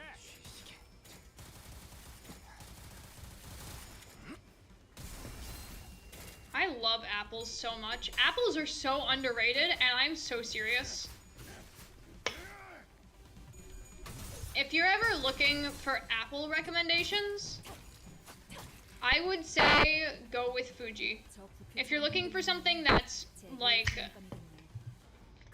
if you want apples that are cheap and tasty, get Fuji apples. 목을 내놓고 있도록.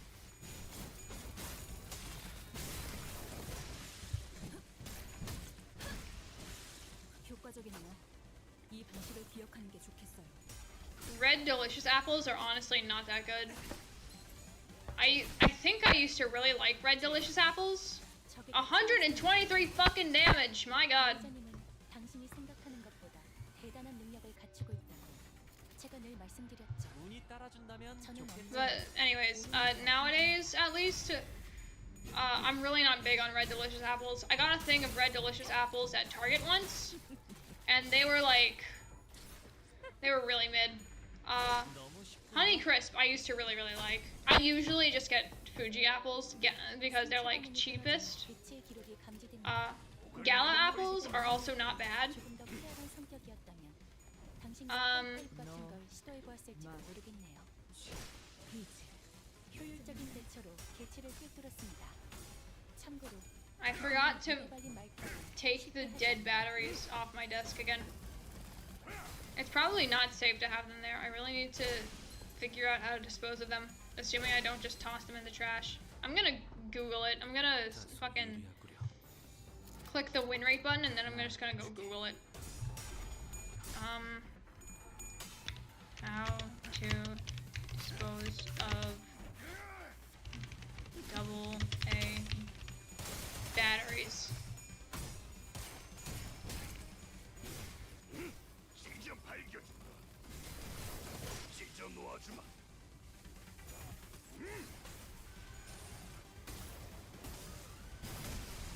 왜 안에 갇혀 죽어라. 좋다. 아주님 계속 집중하자. 봤어요?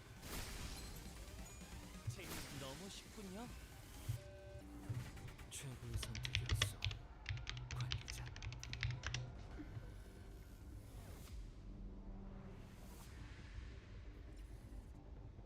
What the fuck?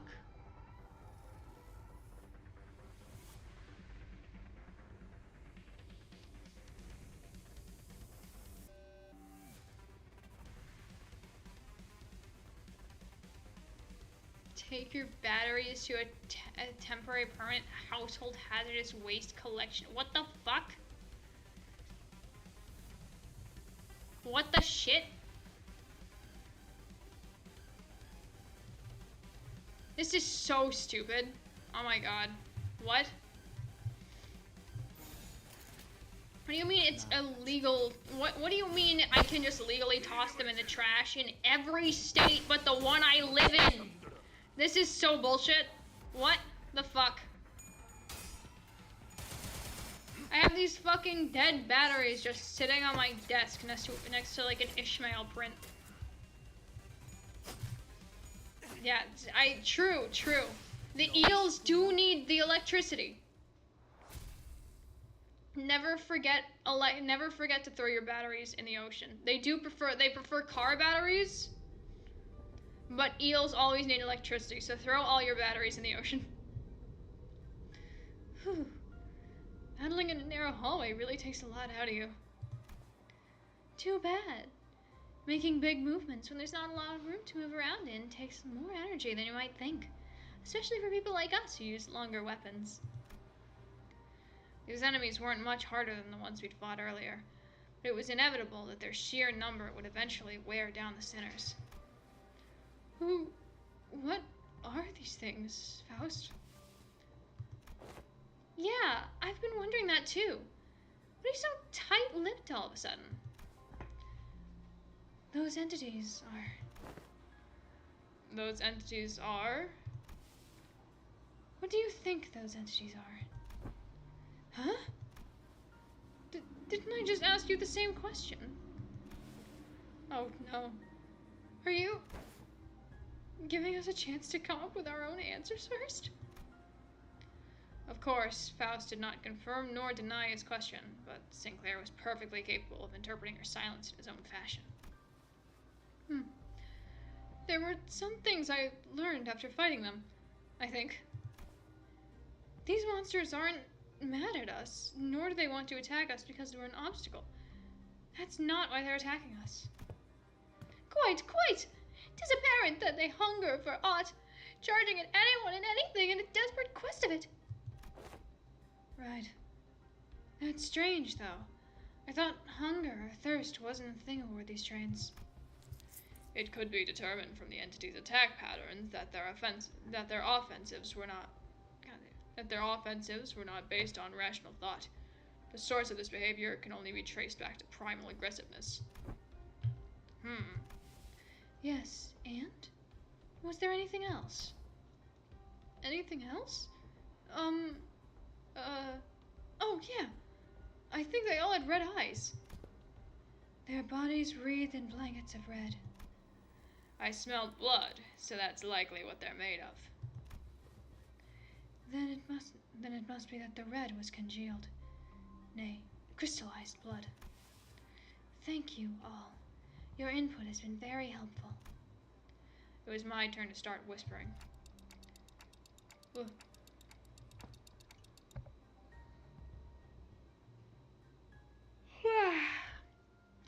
What did you learn from that? We are in luck, Dante. I have read upon this subject as a tangent while perusing information regarding our next destination, moments before we boarded the train, and while that would be a useful element in resolving the situation. The sinners have also been a very good source of intelligence when it came to categorizing and identifying important evidence from the available sea of information. Your advice was correct, Dante. You mean, you know what to do to blow this case wide open? Nothing can be said with absolute certainty at the moment. However, this will be a good place for us to start. With that, Faust turned around and faced the rest of the sinners. I will now present before you a solution to this predicament. Huh? Is there something else we gotta do other than beating the crap out of whatever's in our way? That will not change, no. However, what I am about to share will give you a better understanding of the purpose behind W Corp's contract, and provide us with possible means of finding the method by which we may complete it. It is very likely that the entity behind the incidents on this train, and by extension, every incident of the same nature that has occurred in previous warp train trips, is a blood fiend.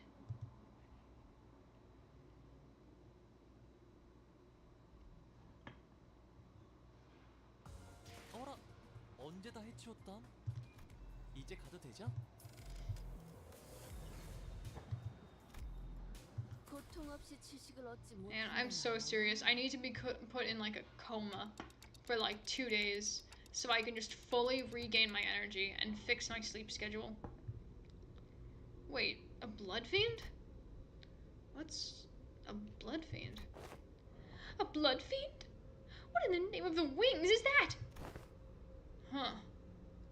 You of all people haven't heard of blood fiends. Thought you are a team expert on obscure lore. Dost thou know?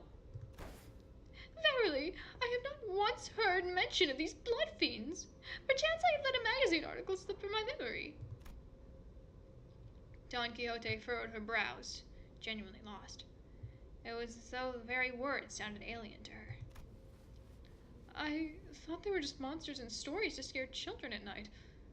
I'm supposed to be afraid of garlic and sunlight, right? Ooh, that sounds a bit different from what I've heard.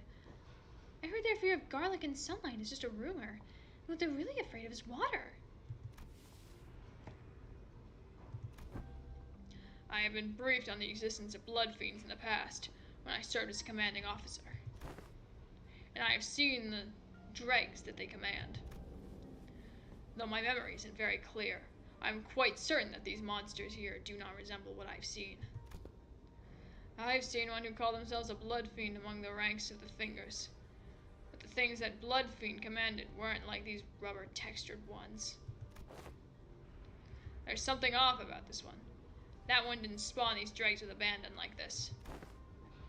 But aren't you supposed to know this already? Yes, I see that some sinners have encountered blood fiends in the past. A long-winded explanation seems unnecessary.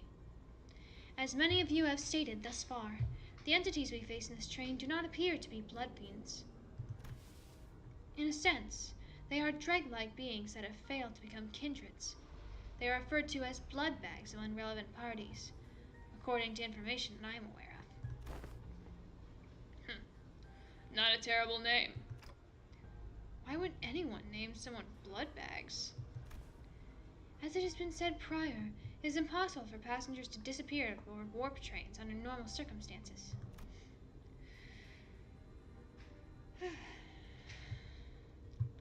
Though our reserve of intelligence regarding warp trains for OW Corp is vast, if incomplete, we could not find a possible exception to the above rule. Within that reserve of intelligence, however, I have discovered that inserting a previously unseen variable into the equation allows for the formulation of a new hypothesis. Wait, you're saying these blood fiends can completely erase people or passengers from existence? A more accurate description would be to say that they are either dissolved or vaporized. Dissolved. No matter the degree of violence the passengers may indulge in, no matter how severe their wounds may be, the warp trains can revert them to their initial states at the beginning of the journey. Among several interpretations of the word violence involves cannibalization, of course. However, as the passengers' collective time itself is in moratorium for the duration of the train's operation, digestion is not a biological process that should be active. In other words, even the devoured passengers could be reconstructed. If they are merely stuffed into the digestive tract, I suppose they could gut the passengers to retrieve the chewed up chunks of other passengers and piece them back together via the vein-like things connecting each individual. However, such is not true for blood bags. Blood bags are, by their nature, obsessed with blood. Their existence hinges on supplying themselves with the blood of their victims. And it is said that they must consume a minuscule amount of blood to maintain their forms. Wait, what? Didn't you just say that digestion's not a thing while we're on the train? If I were to continue my deductions, perhaps consumption of blood for blood fiends and blood bags is a fundamentally different process from our consumption of nutrients for energy. To them, blood is a culmination, entailment to something that forms the self, including but not limited to emotions, ambitions, wealth, purposes of existence. Then, it must naturally follow that they can spend their blood at will, which is a process isolated from other biological processes such as digestion. I ain't following even half of that. You exist in moratoria of the time of the present moment, Heathcliff. Yet your emotions still persist, do they not? Anger, sorrow, and joy. They continue to spark within you. Oh? Well, I suppose they are. Though we cannot tell whether they may be in a state of alteration, or whether they remain ensnared in the wheel of creation and destruction, it can be said that emotions, once past, exist not in continuation. The passengers' will to live, the worth of this very existence in which they thrive, do they not all gently atrophy into non-existence, even amidst the ceased time? Miss Faust seeks to illustrate the similarity between how emotions are to ourselves and how blood is to blood fiends. Gotcha. So that's why she said that their blood is vaporized, huh? If that's the case, then the very blood that's supposed to bind these chunks of flesh together will also evaporate, which means they can't be pieced back together. There is no incongruence in that logic. Everyone fell silent for a moment. That was way too much information to process at once. We didn't even know what to make of them either. I would like to ask a few questions, if you would permit me. Yi-sang was the first to break the silence. Could it be said that blood bags are direct creations of blood fiends? If such is the case, then by which method do they... That information is inaccessible at the moment. Faust replies, avoiding Yi-sang's gaze. There isn't anything I can do about this. Sinners will only get more stressed if they find out what's going on with Faust. And that's something we both want to avoid. Inaccessible? Ah, indeed. Now I recall what you have said in the past. This is only a speculation, however. I assume that a form of direct physical contact is needed to turn an individual into a blood bag. If such were not the case, And we, who are likely the greatest obstacles in this entity's goal at the moment, would have been the first ones to be turned. Indeed. In that case, that villain of a blood fiend must be hiding out somewhere aboard this train! Indeed. If we are to believe the words of the fixer from earlier, then there is a high likelihood that the horde is advancing in this direction from the back of the train.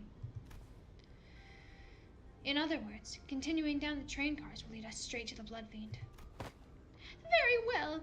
I shan't forsake this opportunity to bring peace to the souls of the innocent passengers who have perished by the villain's hands. Dante. It seemed that Don Quixote was now invigorated. The other sinners also seemed satisfied now that we had a clear sight of our goal. Faust, who stood amidst them, nodded in my direction. Well then, let's go. We're making the best of what's available to us at the moment. Let's move forward. For now.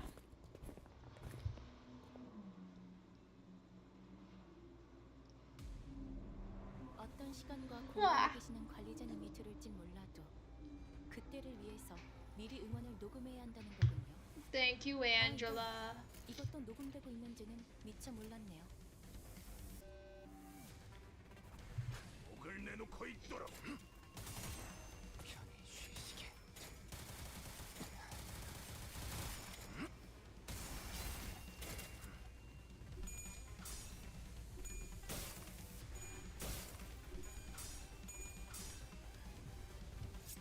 너, 맛, 치, 치.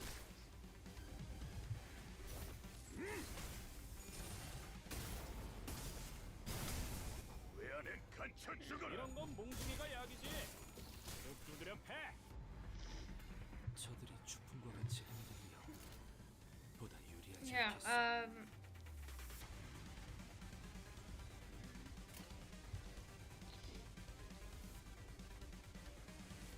운이 따라준다면 좋겠네요. let's go gambling! 재밌네요.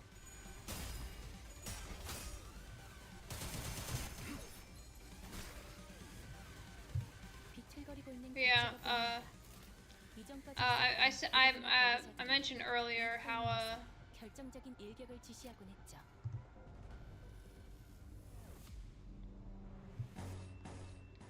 I spoke earlier about how,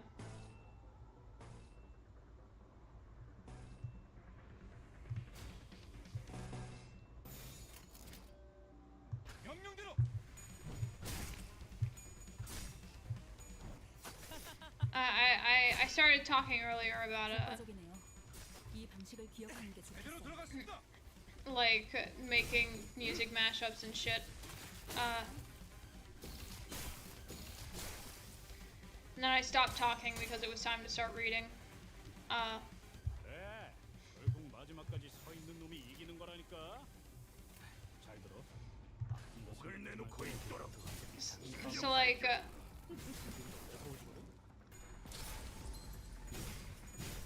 at one point I was like playing, 속에서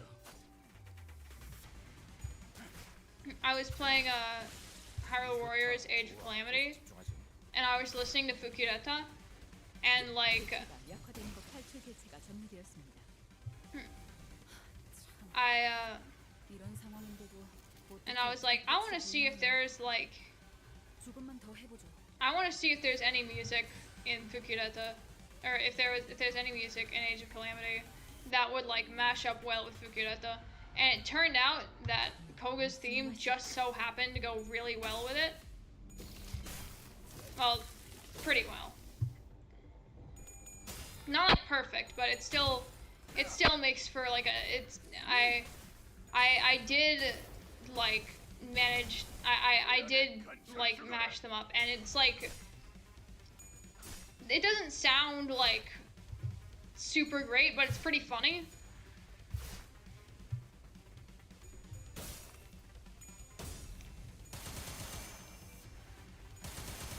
Like, it doesn't sound good unironically, but it's funny.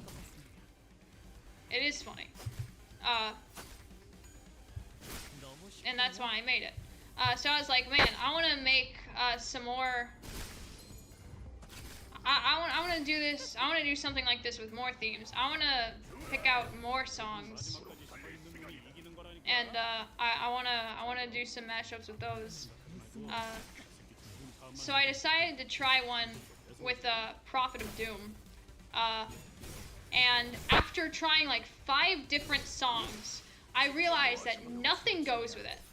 Nothing goes well with it because it's just so whimsically evil 봤어요? that there's not really any funny songs that I can think of. 격한 한압이었어. 다소 유리하구려. There's not really many songs that I can think of that are like slow enough that they would sound normal 눈이 따라준다면 좋겠네요. while matching the BPM. And there's no like serious songs that I can think of that actually go well with it because it's just so cartoonish, kind of, I think is the word. And it's also hard to figure out where the audio is supposed to start, how to make it sync up, because in like the first 30 seconds, there's no like drums. There's no like beat to sync it with. 고통 없이 지식을 얻지 못한다나 뭐. It's like, wow. 유감 없는 싸움을 기대하겠소. 목을 내놓고 있도록.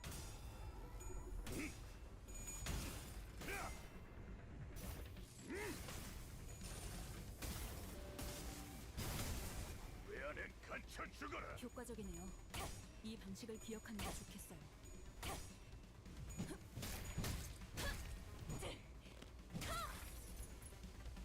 효율적인 대처로 개체를 꿰뚫었습니다. 참고로 기계는 입에 발린 말 따위 일반적인 쉽게 하지 상황에서 않아요. 선택하지 않을 방식이겠지만 이유가 있었으리라 생각하오.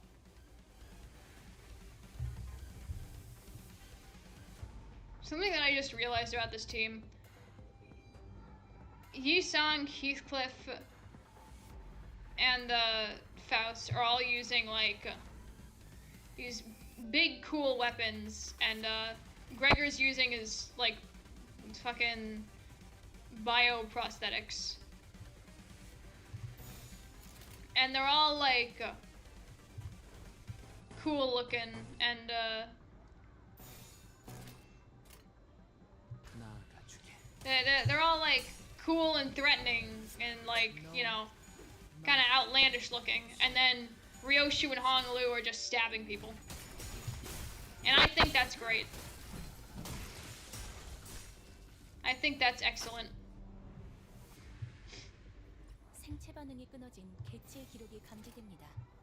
만약 제가 인간이었고 조금 더 쾌활한 성격이었다면 당신과 하이파이브 같은 걸 시도해 보았을지도 모르겠네요. 명령대로. 속에서 힘은 확실히 빼는 편이 좋지. 참, 이런 상황인데도 어떻게 탈출 어떻게 개체 끝이 보이네요. 조금만 더 해보죠.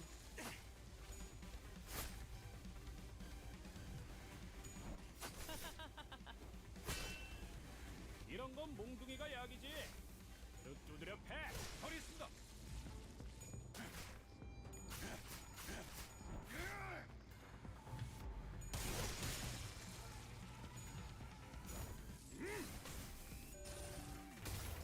Something I like about G Corp Gregor is how like 힘은 확실히 빼는 편이 좋지.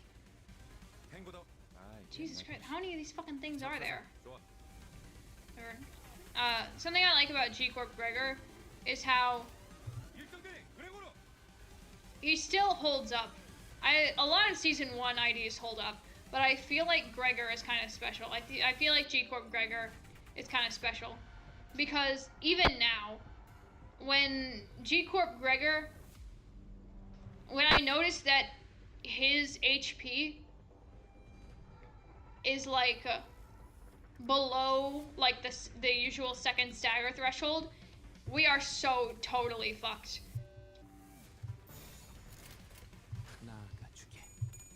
'Cause he's just such a good unit. He's such a good self-healer. So like, if he's consistently taking enough damage to keep him below, like, the second, like his default second stagger threshold, it's so Jover.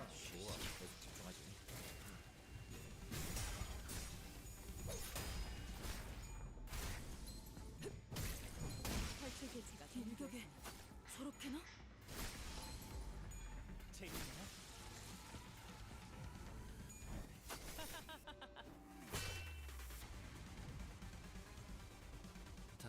Okay, 2 more of them.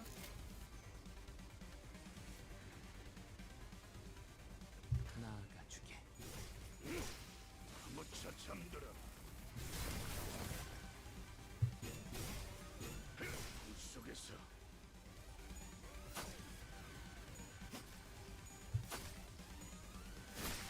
너무 쉽군요. I think I'm gonna try to get to stage 10 this stream. Manager Esquire, halt! Behold this poor fellow! He lives still! Don Quixote, her round eyes wide open, began sprinting somewhere. No, stay away from me, you monsters! Hey man, we're not those monsters. You alright? Huh? That arm. You're starting to mutate too, aren't you? You must be turning into some bug-like monster. Ah. That fucking reminds me. Hang on, I'm gonna check really quickly.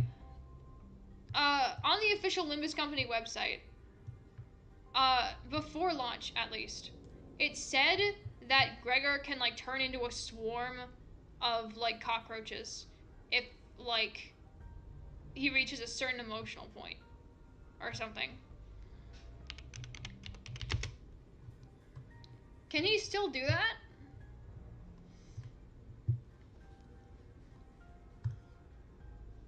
It's on the character page.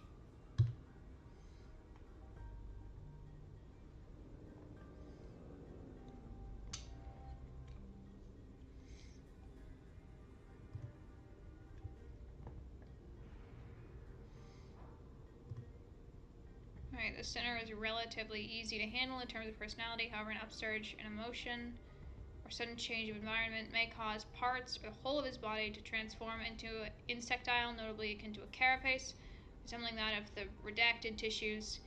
If you do not wish to be a rude manager, not that you're obligated to be nice, do recommend keeping your facial expression.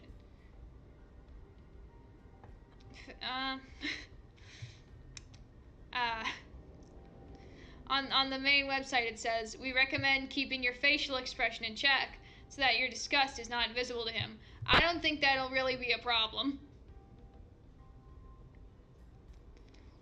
He sometimes uses cynical language because of the reason with you can get around him without much difficulty as long as you can learn the knack of it. Okay, so he can...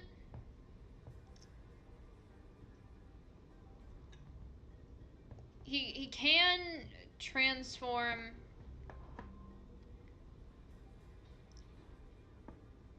He can transform into something more bug-like.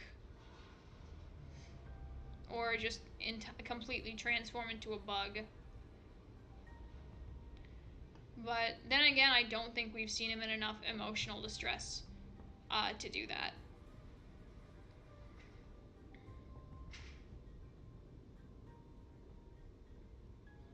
I mean, after everything, you would think that, like, he'd have been in enough emotional distress for, like, some part of him to temporarily, like, transform.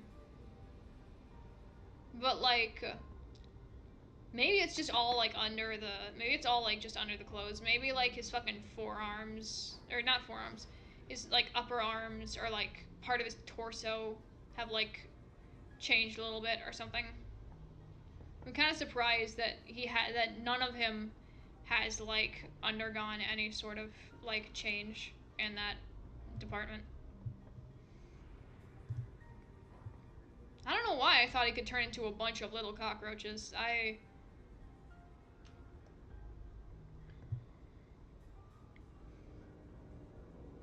I don't know where that memory came from. What?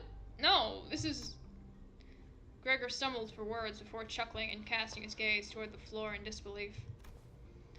Yeah, well, no surprise there, I guess. Guess there's no way to tell right away whether this arm's a monster, or prosthetic, or whatnot. It is possible that you are mistaken due to his bioprosthetic being of an older, outdated make that is now rarely seen in the city. Ah, a prosthetic. That's a relief. Thought those crazy bastards are trying to break in again. As you can see, my legs are messed up. I had no choice but to hide in here. So what are the W Corp employees doing aboard this train? Huh. You're right. From what we found out about the warp trains through the identities, I can't imagine why any of them would ever willingly board this train. You're the contract fixers, right? We were ordered to assist you with your contract. I said we, but I'm the only one left. Every single one of my colleagues slowly began losing their minds in that car over there, and... This cannot be! Faust, is there truly no way to cure the blood bags? My apologies. The access to that information is prohibited at this moment as well. Though her voice and expression were both serene as always, there was something gloomy about the way she said it. I may have been too reliant on Faust. In too many places. Faust muttered in a barely audible volume. I don't know what I can do to help the sinners in a situation like this, either. I'd also grown too used to Faust's omniscience, because I could always trust it to be there for me. I was starting to realize that I don't have the means to dig myself out of a hole like this. No. Maybe I was too reliant on the sinners as a whole. When the time comes for them to depend on me, when they can no longer stand on their own, can I really manage them? Lead them to the right answers? Doubt, colored with fear, begins to rise like an ominous plume of smoke. Well, what can I do, right? Ugh. The agent struggled to some corner of the room with his wounded leg and pulled on a lever. They made good use of this space. And the wall behind what had initially appeared to be a folding chair for employees spun open. Ooh, what in the name of the wings is this? Perchance, hast thou hidden here a weapon most powerful? A weapon most feared by the blood fiends? That holds some resemblance to a capsule we saw in the first-class car. But why would that thing be here? The cleanup agent slumped into the pod that appeared in the wall. Finally. What is it that thou seekest to do? W Corp prepared a small hibernation pod for employees in case of these emergencies. Verily? Then, huh? Good luck with the rest of the mission. With that, he settled into the capsule and shut the hatch behind him. When the door covering the pod closed, only the folding chair and a wall covered with viscera remained. He's gone. There he goes. He has departed the scene. We blankly stare at the wall the agent disappeared into. Well then, guess we gotta... Let's move on to the next car. Keep on keeping on. It's battle time! I love battle time. Oh, wait, battle time is already passed. Alright.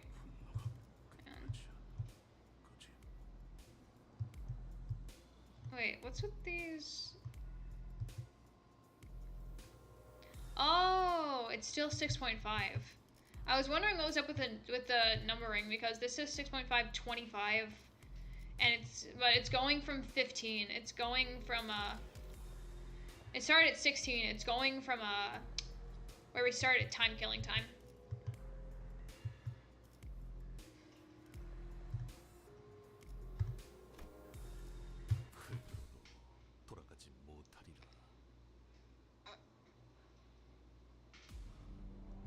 대부분 분야에서 저는 최고의 성능을 내는 AI지만 응원은 조금 더 준비 시간이 필요합니다. 운이 따라준다면 공감의 영역은 좋겠네요. 잘 쓰지 않았던 기능이라 일단 먼지를 털어내야 하거든요. 효과적이네요. 이 방식을 기억하는 게 좋겠어요. 재밌네요. I know I usually say something about like, man, I wonder when Silk Song's coming out, when like I have nothing else to say, but I am genuinely wondering when, at this point I'm starting to genuinely like wonder when it's coming out. Cause like I don't mind being patient. I'm excited for the game, but I'm okay being patient. I have plenty of other games to play. It ain't like Hollow Knight's my entire life. But like, it is taking a while.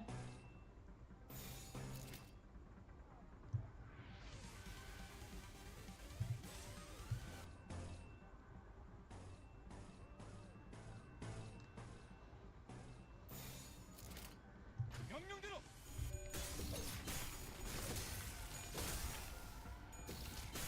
대체가 약화되는 것 같습니다. Hangwoo.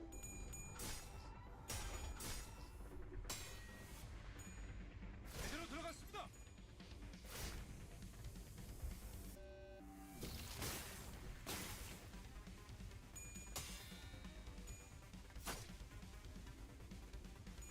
제대로 들어갔습니다.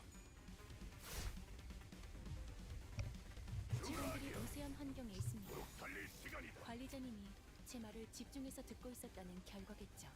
Wanna hear something funny? 를 통틀어 신뢰라고 부른다고 하더군요. 긍정적인 변화네요.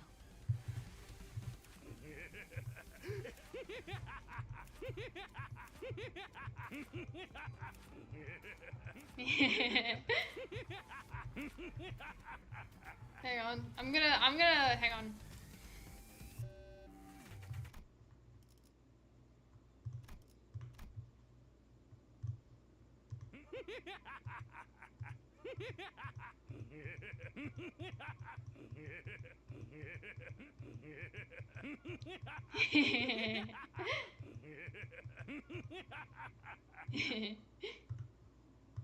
Okay, that's enough.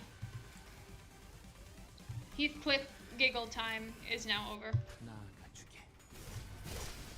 저 밝긴다. 돌아하니여. 비명을 질러라. 그저 한 번 휘둘러 모두 쓸어버렸구려. 편히 쉬시게.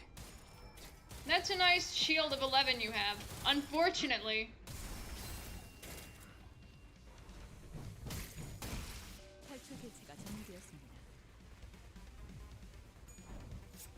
너, 말, 이제 효율적인 대처로 개체를 꿰뚫었습니다. 너무 참고로 쉽군요. 기계는 입에 발린 말 따위 쉽게 하지 않아요. 운이 따라준다면 좋겠네요.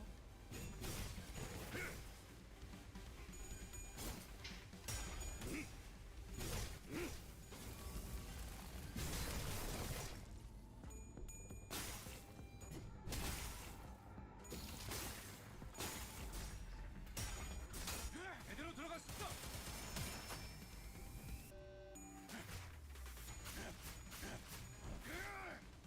그 뭐냐? 재밌네요. 거의 칼로 물베기 아니야?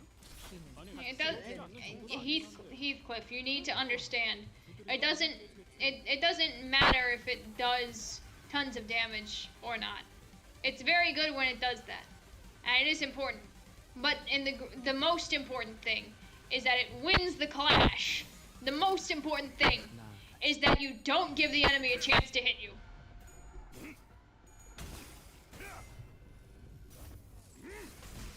이런 건 몽둥이가 약이지. 두드려 패. 재밌네요. 너, That is the most important thing, Heathcliff. 이제 너무 좋군요. 계속했어. 쉬시게. 무쳐 잠들어. 잠든 그대를 기릴 테니.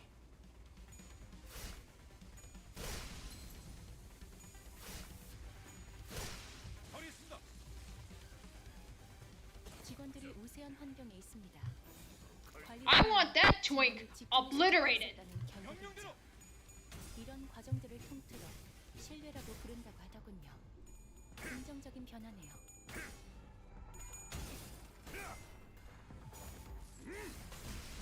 Complete and total annihilation. 적에게 치명상을 입혔군요. 관리자님은 당신이 생각하는 것보다 대단한 능력을 갖추고 있다고 제가 늘 말씀드렸죠. 저는 언제나 끝인가? 정말 한 톨도 남지 않았나? 그렇다면 어째서 이 분노가 끝나지 Oh, cool. Okay. Now I'm gonna get. I think. Actually, let's see if we can clear the entire chapter. 최선을 다해 임하겠습니다.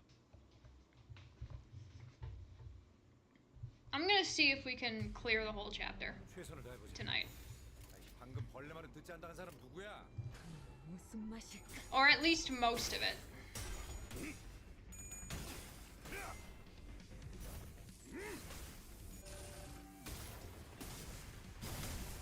왜 안에 갇혀 죽어라. 적확한 한압이었어.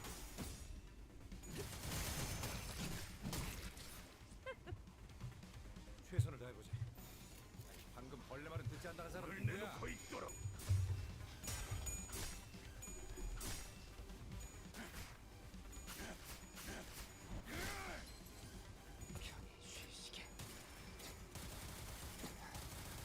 I've been using one of those like step tracker apps 효율적인 대책을 that like offers like gift cards and shit in exchange for 쉽게 하지 않아요. like steps. 생체 반응이 끊어진 개체 And it's not good. It's not good. It barely gives you anything. 성격이었다면 당신과 하이파이브 같은 걸 시도해 보았을지도 모르겠네요.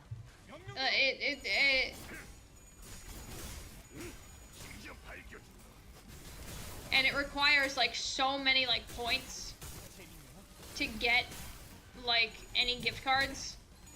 And of course it's another one of those apps that's like, oh, you can complete offers too. You can download other apps because of course it is. It's like a total scam, but I'm a victim to sunk cost fallacy. 저 새끼 죽은 다음만 생각해. 무슨 맛일까? So this piece of shit app has me playing fucking like dog balls mobile games that fucking suck and are not fun to play. And once I reach a certain level in them, I will get enough points to exchange it for 10 Robux, and then I think I'm gonna delete the app. I think I'm going to delete all of the apps. I think I'm going to delete the Miles Steps Tracker app, 근방의 싸움. as well as all the apps I downloaded to appease it. 탈출 개체 확인.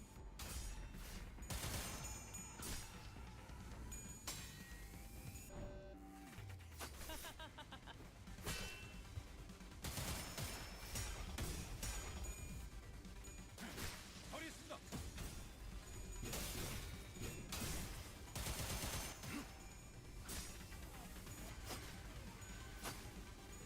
재밌네요.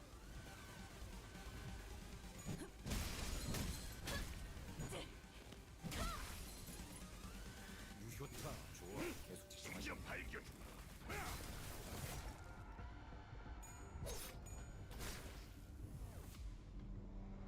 다소 유리하구려. God, I love Legerdemain.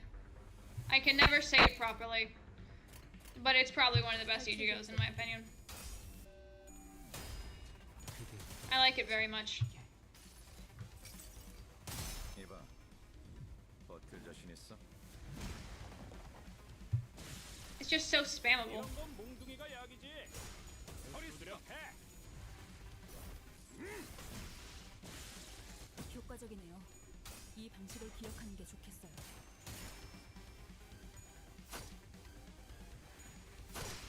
너무 쉽군요.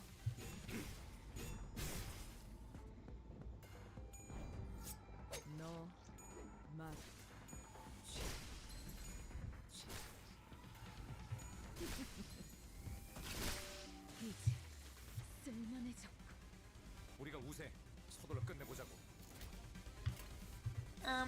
Whatever. 운이 Go, my 따라준다면 sinners. 좋겠네요. Son of- Come on, bro. Oh well. Everyone else.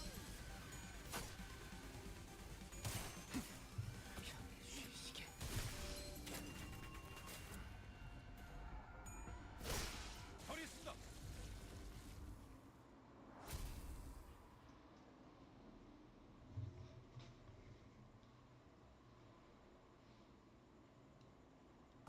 끝인가?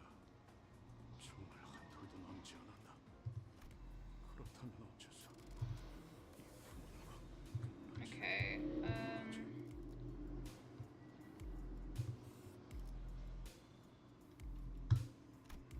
단피가 떨어질 때군요.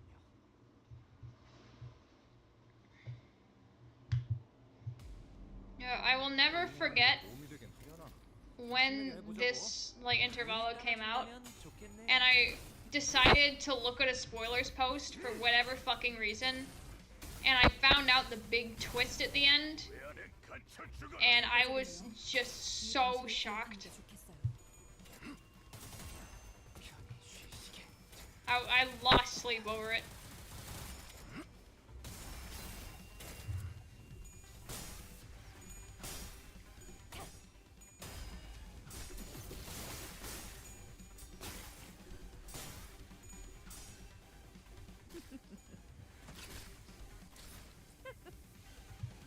내가 응원하는 게 도움이 되긴 하려나? 힘내긴 해보자고. 운이 따라준다면 좋겠네요. No, Hangwoo! 직접 발견.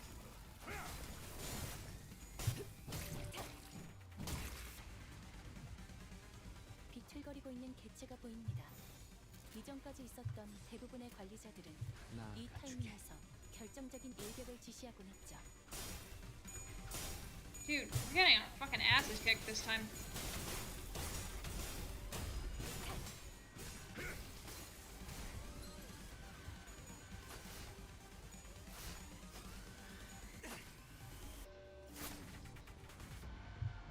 어떤 사람들은 상처를 통해 성장한다고 하오.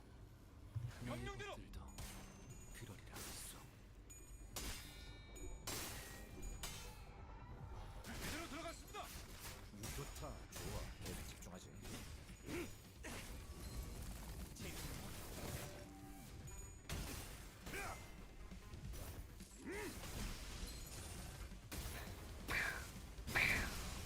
왜 안에 갇혀 죽어라? We're so back. 재밌네요. 생체 반응이 끊어진 개체의 기록이 감지됩니다.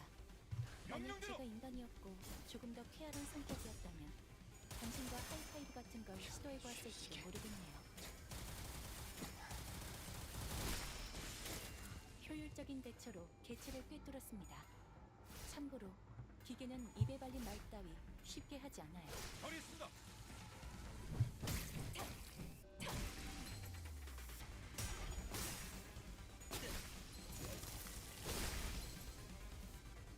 It's so over.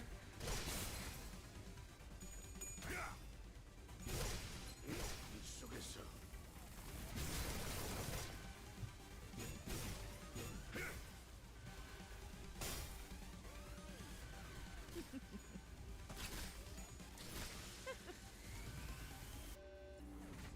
아이씨, 좀 피하면 사라니까.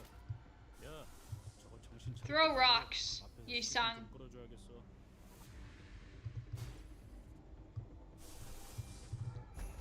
Or not. Okay, whatever. 나아가주게.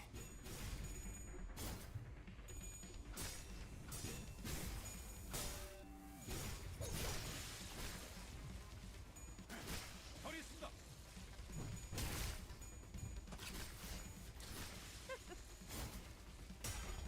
Come on, Yi-sang, no!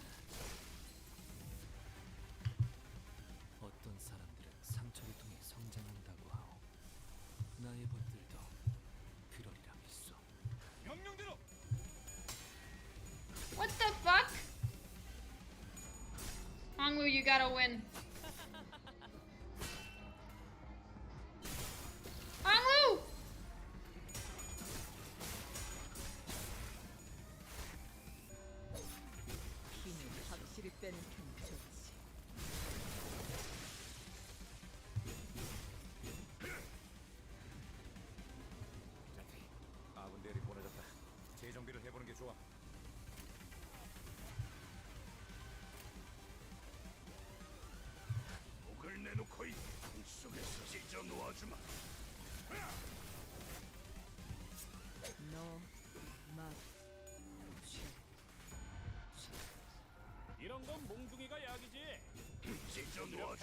피는 확실히 빼는 편이 좋지.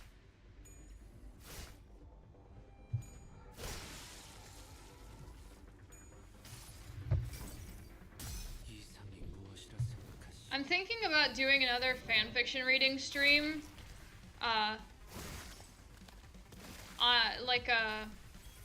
Around the election. Because it's been a long time since I did a fanfiction reading stream. And while I would like to, there's two that they killed Honglu. Oh well, I guess. I'll continue talking next fight. Something caught my attention from the corner of my eye after another round of brutal combat. What's this now? We were on the final car adjacent to the freight car, and we discovered that odd box with the T-Corp logo on it. Ah, it is the emblem of T-Corp! It appears that the wall covering it was, in the fiercest of our battle, broken. Didn't see that chief executive guy. Hubert, right? Didn't he offhandedly mention something about partnering with other wings? I guess they were in cahoots with W Corp too. Such collaborations are not limited to T Corp. It is often the case that a wing may work with another. It is only on rare occasions that they urgently request the assistance of less significant, lesser-known corporations such as our own limbus company. Their choice appears to be quite irregular. Hang on. Voice. No, this is all okay. I was gonna see if there's an option to speed up the text. Like, is it scroll? I don't know. How fast the text appears.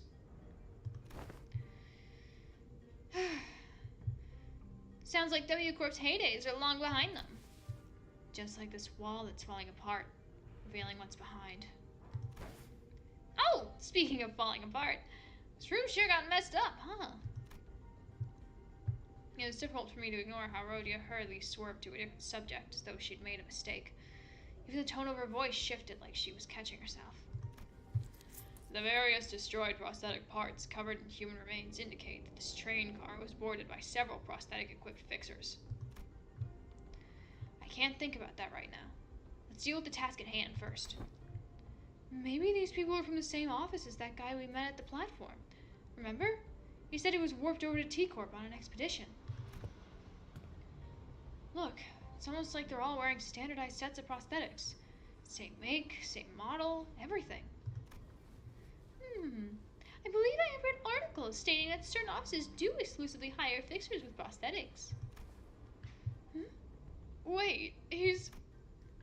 We were walking through the bloodied train car and we suddenly heard Sinclair's voice crack as though he saw something awful. He's the one we encountered at the platform! This is the fixer who suddenly started venting at us. Yeah, he said something about going to T-Corp on an expedition and failing. They brought a whole train car full of fixers for this contract. Guess he wasn't exaggerating by calling it an expedition. Yo, welcome back to the stream. There were over a dozen broken arms strewn about. They must have fought valiantly by replacing their broken arms with backup arms, perchance. Quite the strategy. Makes sense. How to explain all those broken prosthetic arms and legs in this car. Yeah, it's pretty quiet here. Hopefully there'll be a bigger turnout next Thursday. I would do the stream on Wednesday, but I will be occupied. So I'll be a day late to the update, but oh well. Yeah, hopefully we'll have a more full chat for the next main story segment. Executive Manager. This is likely an aftermath of a battle between the Fixers and the Bloodbags. There were many similar cases during the war. Those using prosthetics would simply let their bodies be destroyed in battle because they considered them to be disposable, as long as their wallets would permit. Of course, The blatant lack of self-preservation led them to early graves. Maybe that's true. I see. There are multiple possible interpretations, depending on one's perspective, despite the fact there is but a single scene. I will remember both of your inputs. That's a good attitude. Employees with an attitude like yours often made it to the end of the war. Yes, well, good for them. Faust answers Otis in an uncharacteristically snappy manner. Signs of fatigue were creeping into her pensive expression. You alright, Faust? It was rare to see any actual expression from her. I was starting to get worried. I am physically unharmed, yet... Yes, I am alright. However, I do not enjoy this circumstance which we find ourselves in. It is as though I am casting nets to nowhere while lost and isolated in a blind sea. The Faust voice is making me dizzy.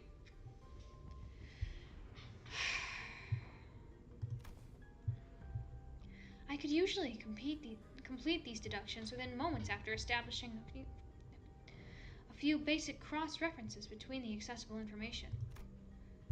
Her voice was such a whisper for the second part of her sentence that even I could barely hear what she was saying. I know what you mean. Feeling like you're completely lost, obsessively casting net after net of a black, rippleless lake, in desperate hopes that one of them might pull in something we could eat. No way to tell where we are. No way to tell if there's even anything to eat under that glassy water surface. Grasping at the straws, you know? And this sense I find mired is not unlike your own. It is like lying on my back. It is like lying my back over an unseen grave, with a reflection of radiance upon my eyes and the sanguine scent hanging from the tip of my olfactory tells me not of the forging path. It seemed that Ishmael and Yi Sang picked up on the first part of her sentence, however. They walked up to her and shared a few words of consolation. By the way, I don't ever recall you talking like that, Faust. I don't know what it is, but I feel like there's something different about you today, somehow. That is... Oh, I mean, I don't hate it. Actually glad to learn you had a softer side. This unseen side of yours. It is unfamiliar, yet quite fresh. Is that so? Faust's reply was curt. She closed her eyes. As per the information provided by the pamphlet at the platform, it is likely that this train is composed of 12 passenger cars and one freight car. Because we are on the 11th car at the moment, that leaves a single car between us and the freight car in which Mephistopheles is secured. Which means that there is a high likelihood that we will soon encounter the blood fiend responsible for the creation of blood bags aboard this train. Just beyond that door. Well, how impressive could it be if its photos of this week? We practically smashed through their entire horde, no problem. A different, more accurate interpretation would be to say that a being capable of commanding a force as large as the blood bags we have defeated should be considered a high-risk entity. although this is not common knowledge, there is a subcategory of fixers called blood fiend hunters who specialize in, yes, hunting blood fiends. Assuming that information is true, it can be inferred that blood fiends are difficult foes that require a certain expertise to defeat. Now that I'm thinking about it, if blood bags are like mindless thralls to blood fiends, then they're kind of like their private army, right? A being of power who can recreate a force of their own without concern for lowered morale or desertion. Wartime or not, they will always make for formidable foes.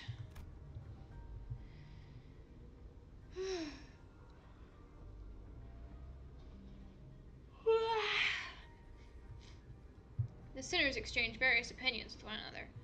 Possible strategies, estimations of the blood fiend's strength. And all of a sudden, feel this indecisive idleness! Our quest is to defeat the villain who hath brought such pain and misery upon this train, is it not? It may be vaporizing the lifeblood of the innocent as we speak. Mighty or feeble, I care not! I swear— Hang on, I'm gonna try and bring out the proper Dawn voice for this. I'm gonna fight the sleepy. Mighty or feeble, I care not. I swear upon mine honor that I shall smite this foe, and let my hand of justice be the judge of their fate. Let us hasten, now!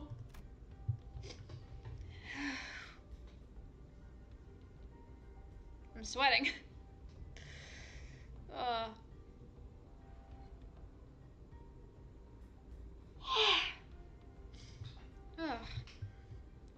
Don Quixote's sudden outburst immediately put a stop to the chatter. She's not wrong. Besides, we have to deal with the Blood Fiend to complete our contract. With that, I open the door leading to the final car of this train.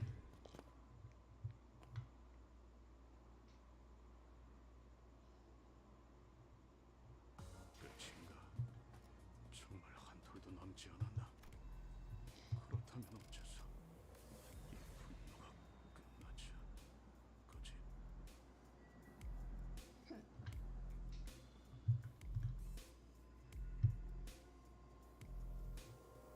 Huh? It takes a mod? Hmm.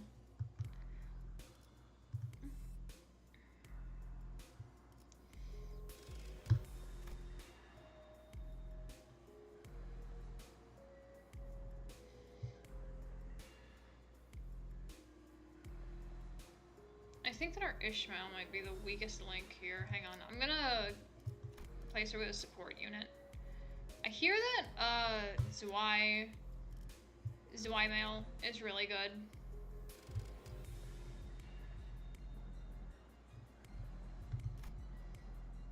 So I'm gonna set her as a support.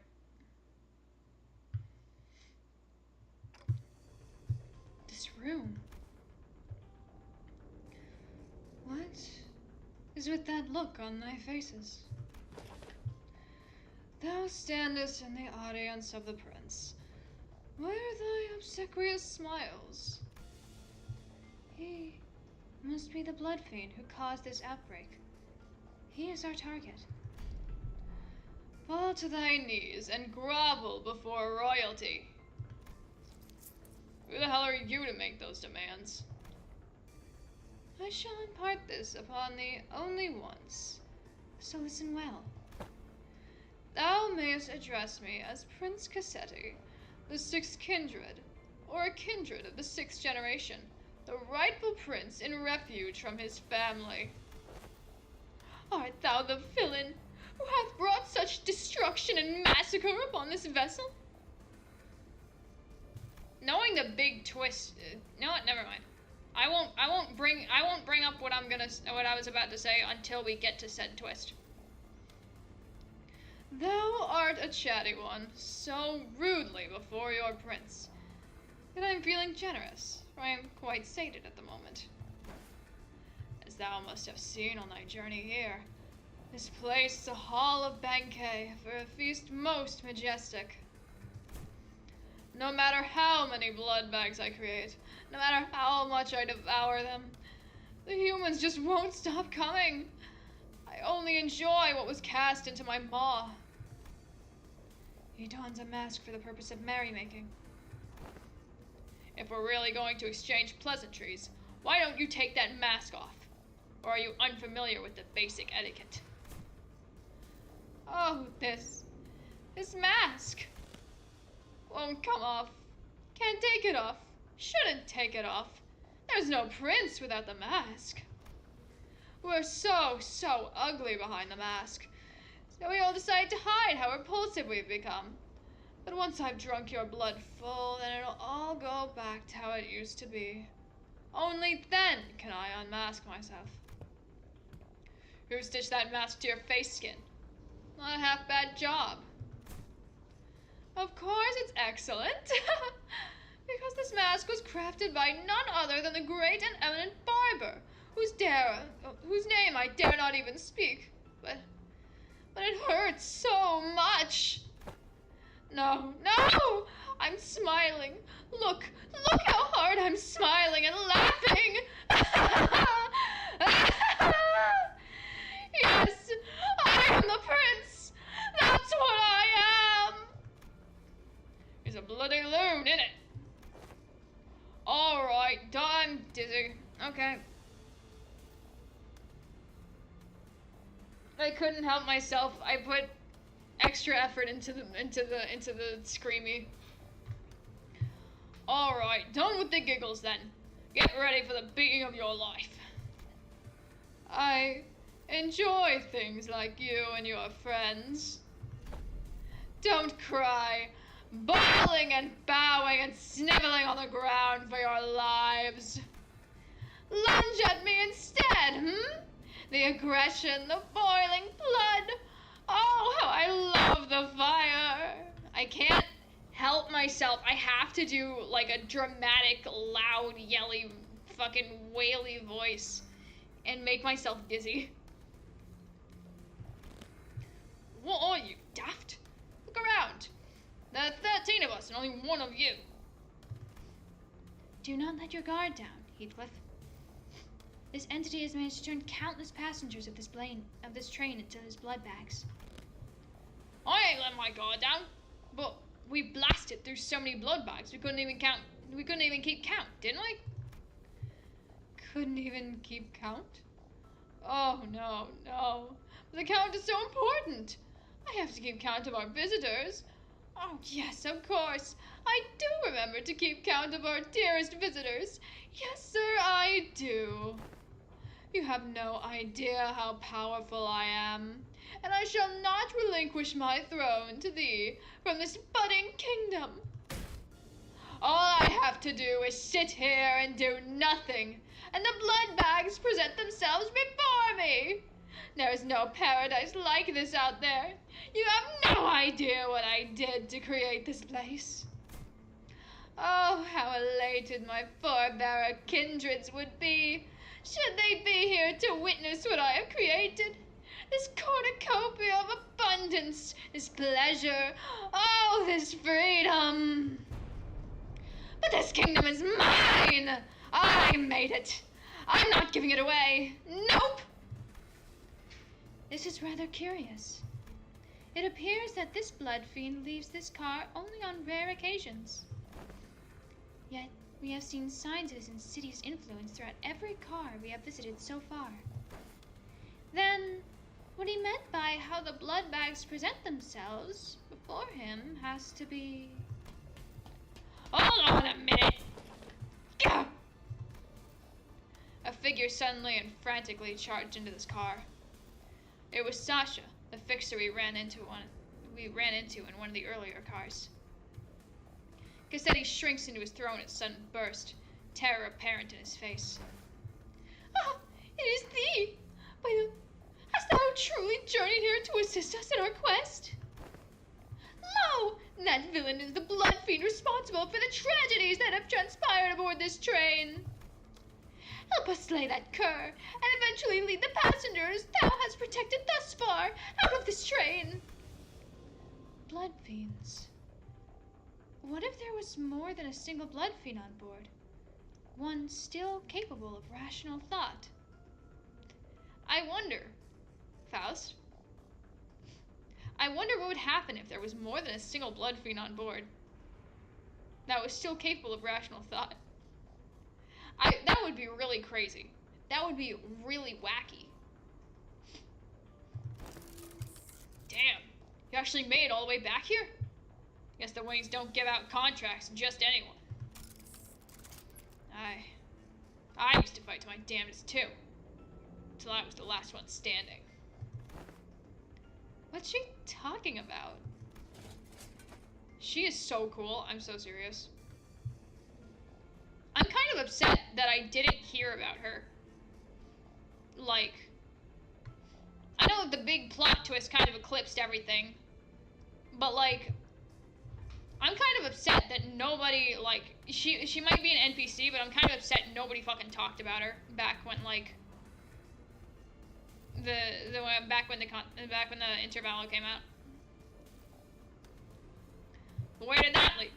In the end, I stood alone with nothing but a single one of these 4 arms left. Kind of funny how the perspective on life can just completely flip when you're really, really in the shit. I think my last thoughts were, man, I don't want to die. So I fell on my knees and pleaded. I told him that...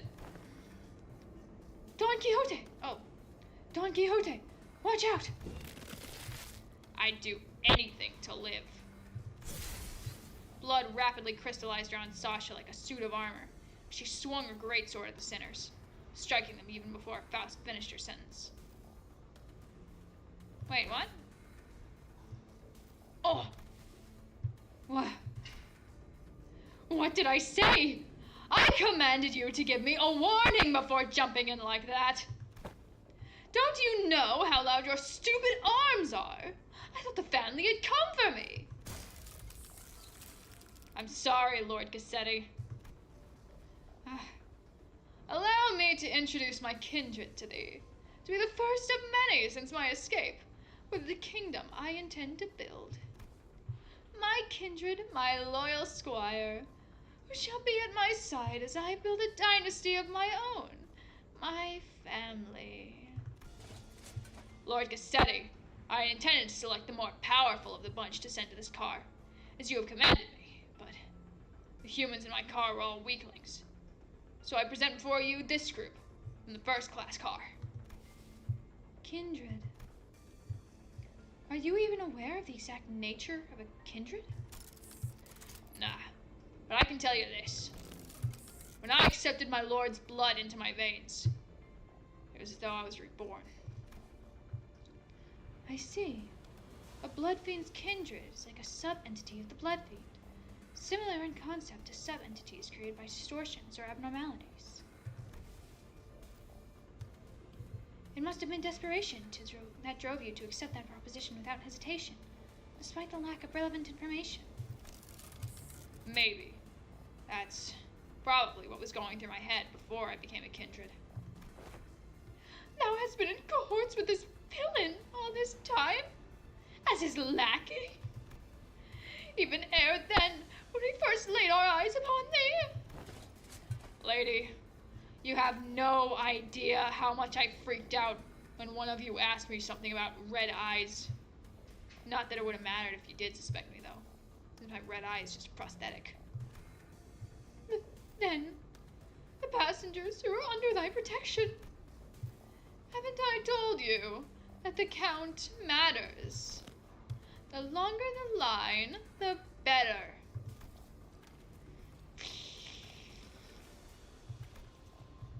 Dozens of blood bags began shambling into the room from behind Sasha. A smaller one among them stood out to me. Oh no. My mind immediately snapped to the child who'd grabbed Don Quixote's coattails. I knew the passengers were dead the moment we realized Sasha was a blood fiend. But this... I really, really hoped that I wouldn't have to face this reality. Not like this. There was a child. Yep. Little Runt wanted to be a fixer if she got to grow up. Good thing she won't, though. I can tell you on good authority that living as a blood fag is way better than the drudgery that is the life of a fixer. Believe me, I know. Hold thy vile tongue. Dreaming of becoming a famous, respected fixer? An actor of justice? It's all just a stupid pipe dream that always ends up crushing disappointment. Or a really, really early grave. Silence! Silence! Don Quixote did not give Sasha time to finish her sentence. She was already charging full speed at her with her lance drawn. Oh god. I am not going to be able to go without doing loud voices. 이만하면 순항이죠. Imagine if I just, like, did a really, really intense Don line and I just fucking passed out. I'm gonna hit win rate and then I'm gonna hit start and then I'm gonna take a piss. 무슨 맛일까?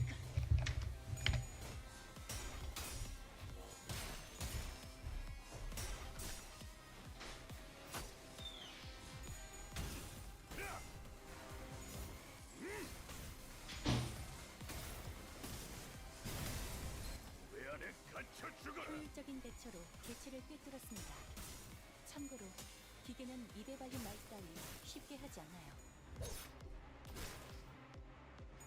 개체가 약화되는 것 같습니다. 우리가 우세. 서둘러 끝내보자고.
I return.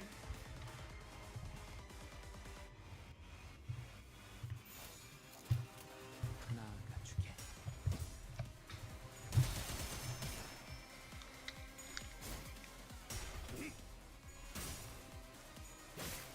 Something I want to do. I'm gonna talk about the thing I started talking about last battle that I didn't get to finish. 사냥이 성공적이었네요. Something that I want to do 사냥을 끝내러 가요. 따라준다면 좋겠네요. when the election rolls around. 너무 쉽군요. The thing is, I want to do another fanfiction reading stream, and I want to do one of two things.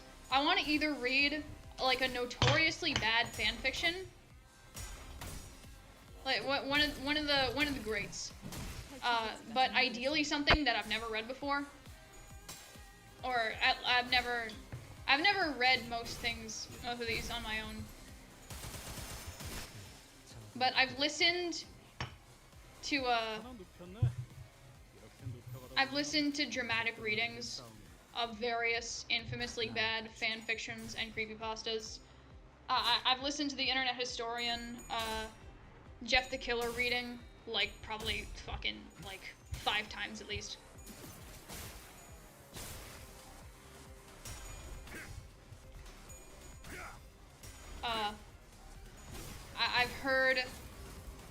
I've listened to readings of Sonic High School a few times. And if possible, I'd like to find one of the great shitty fan fictions that I haven't read before and just read it like in full on a stream. I either want to do that, or I want to do a stream around when the election happens, of like, because it's become more popular to, as a joke, ship political figures. So as a result, I am beyond certain that there is fanfiction of Donald Trump and Joe Biden that I think would be an excellent stream read.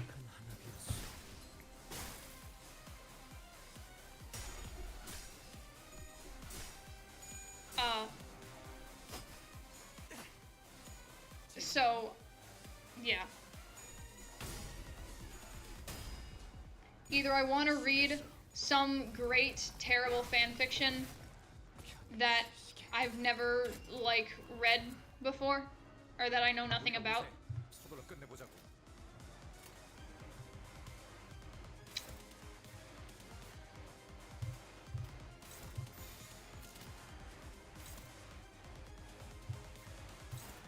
And that's,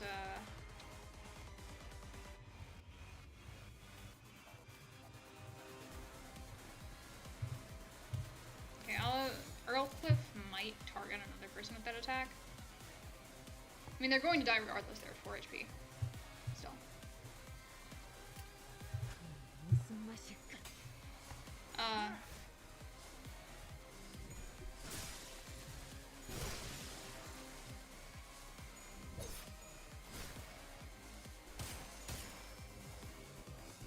그래, 결국 마지막까지 서 있는 놈이 이기는 거라니까.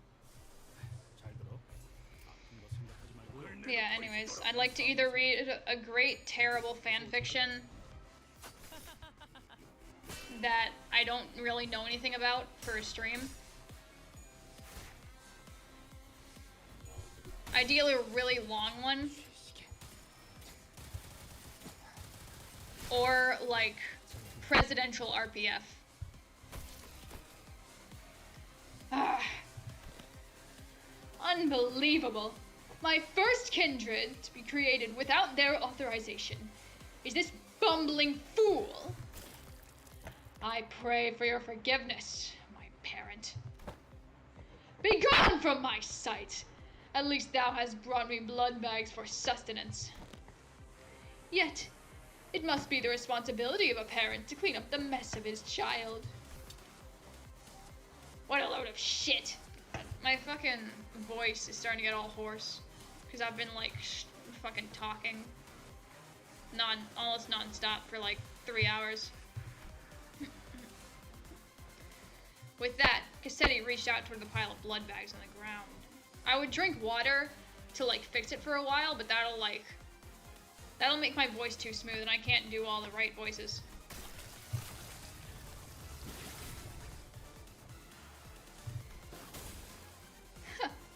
Oh, what abundance! I had nearly forgotten this sensation. An armor of hardened blood materialized over the Blood Queen's body. His sheer aggression and hatred was palpable enough to make our skin crawl. It appears that he has empowered himself by reaping their blood. Though my power is yet to fully return, this magnificent armor is quite befitting of a parade for the prince who hath become a king. Wouldst thou agree? Yes, sir, yes you do. Course you do. Challenge me now, O rebels. Challenge thy king. 근방의 싸움은 우수했어. Okay. 무슨 맛일까?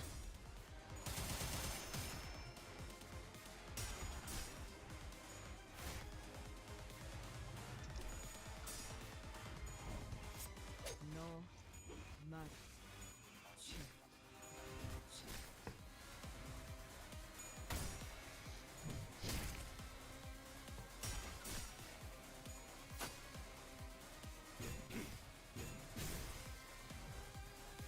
유감 없는 싸움을 기대하겠소. 명령대로.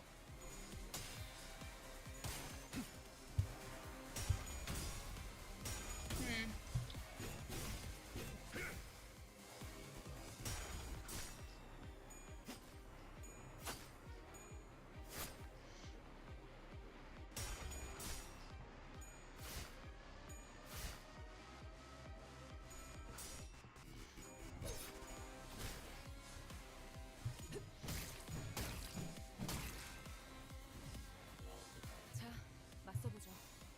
우리들에게 운이 따라준다면 좋겠네요. 별것도 아니잖아요.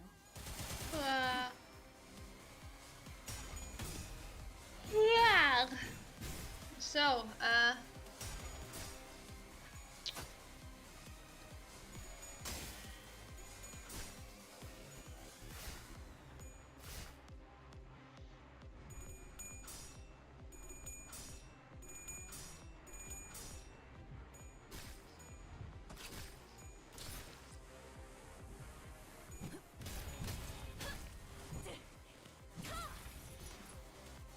효과적이네요. 이 방식을 기억하는 no, 게 jeez. Unclashable? Fuck off, man. You know what? Fuck you, guy. Weak to gloom and envy, huh? Ain't that wacky? 8665. Sounds good. Fuck you.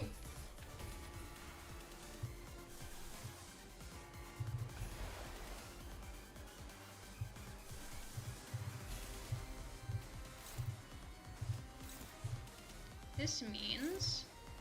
How do you feel about pride damage? Normal. Oh well. Let's still go and use it as backup. Oh yeah, what about the... I forgot about these. What about... Oh, weak to bash damage, weak to, blunt. Ain't that wacky? And, how's it doing?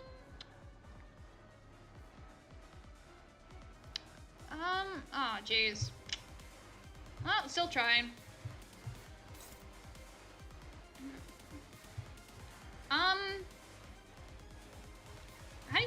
How do you feel about, endure slot damage? So, no Yisung, EGO.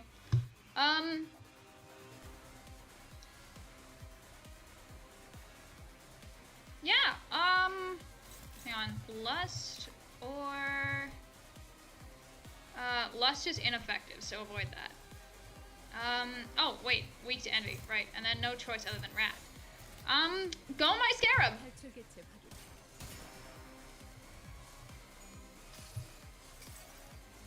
자, 버텨보라고. 딱 죽을 만큼 튀겨질 테니까.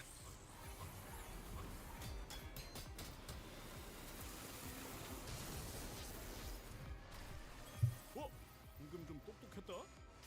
옛날에 조직에서 싸울 때도 눈에 바로 척을 다 밀어버리는 놈이 있었지. 되찾을 3, 2, 4, 3, bang, bang, bang. Ah, god damn it, we're not gonna make it. 모든 결과들은 Let's hope this doesn't kill everyone.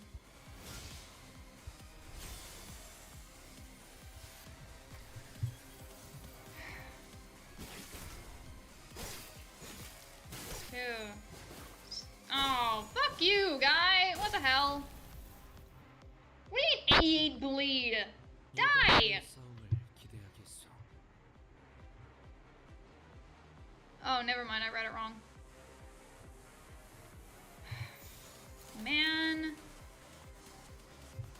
This guy.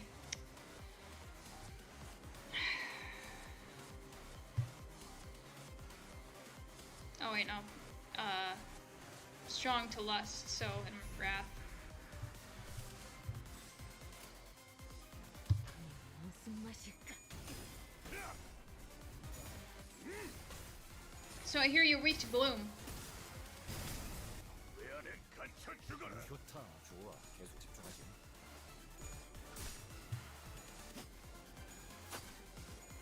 재밌나요?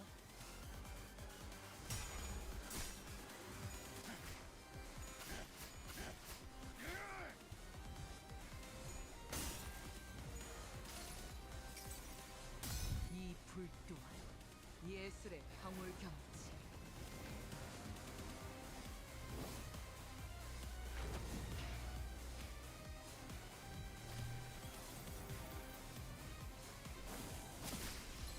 Leave her alone! Stay away from her! Get a job!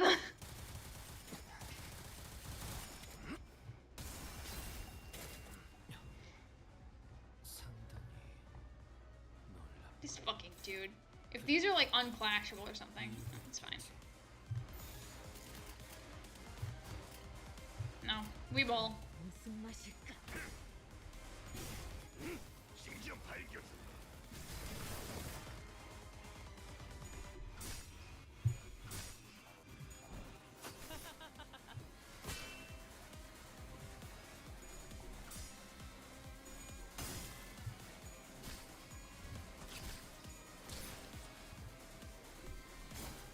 Isan, go! No!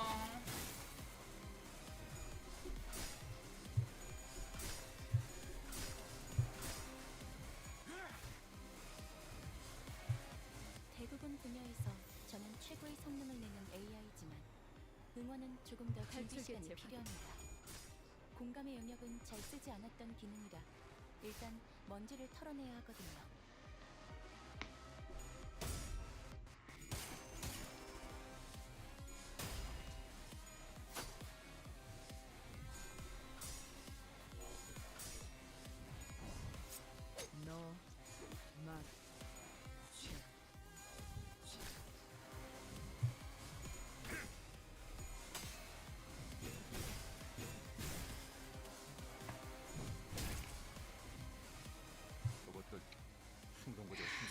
Please don't be 너무 unclashable. 되게 당할지도 몰라. Thank God. Okay. This one is clashing here and a ton. Okay, we're good. We're good. We're ballin'.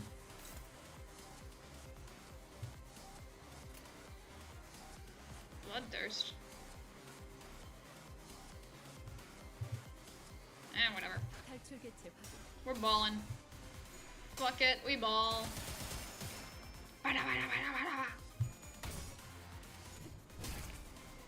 Oh jeez. Faust, you need to stay alive. Please don't bleed to death, Faust.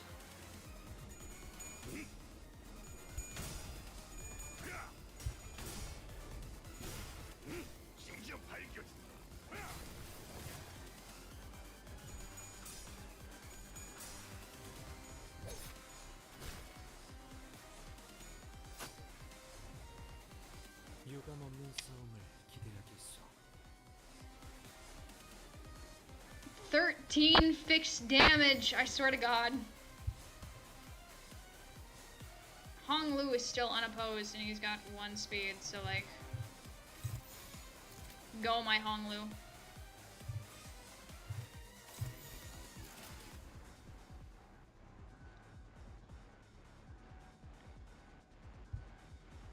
I don't...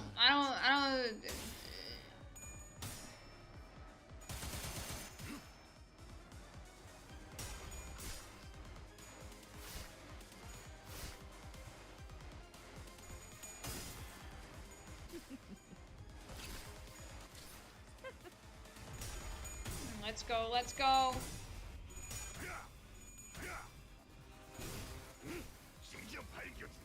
Let's go!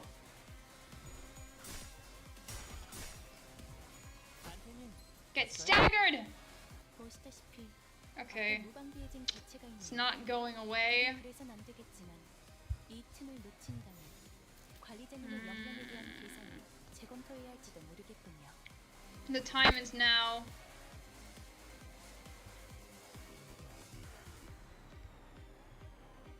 You only get to use the first one. You only get to use the first coin, I think. Yeah.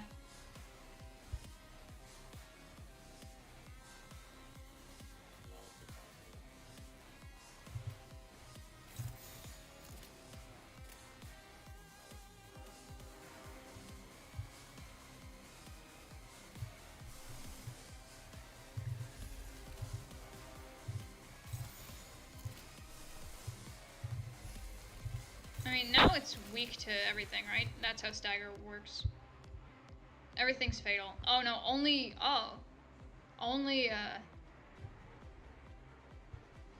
those ones are fatal. Okay.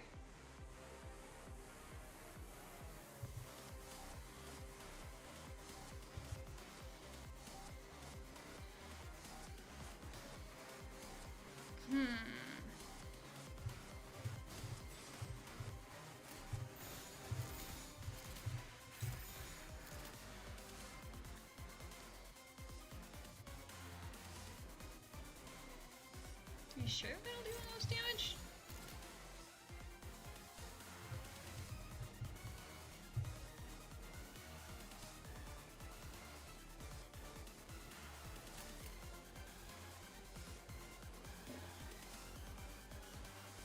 Well, actually, no. This one does have more coins. 운이 따라준다면 좋겠네요.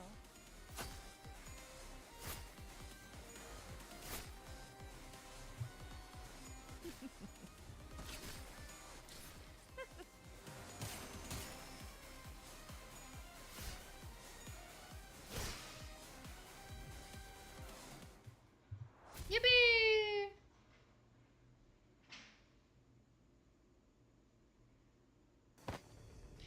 It hurts. It hurts. It hurts. Yes, I love your boiling human blood, but this is too painful.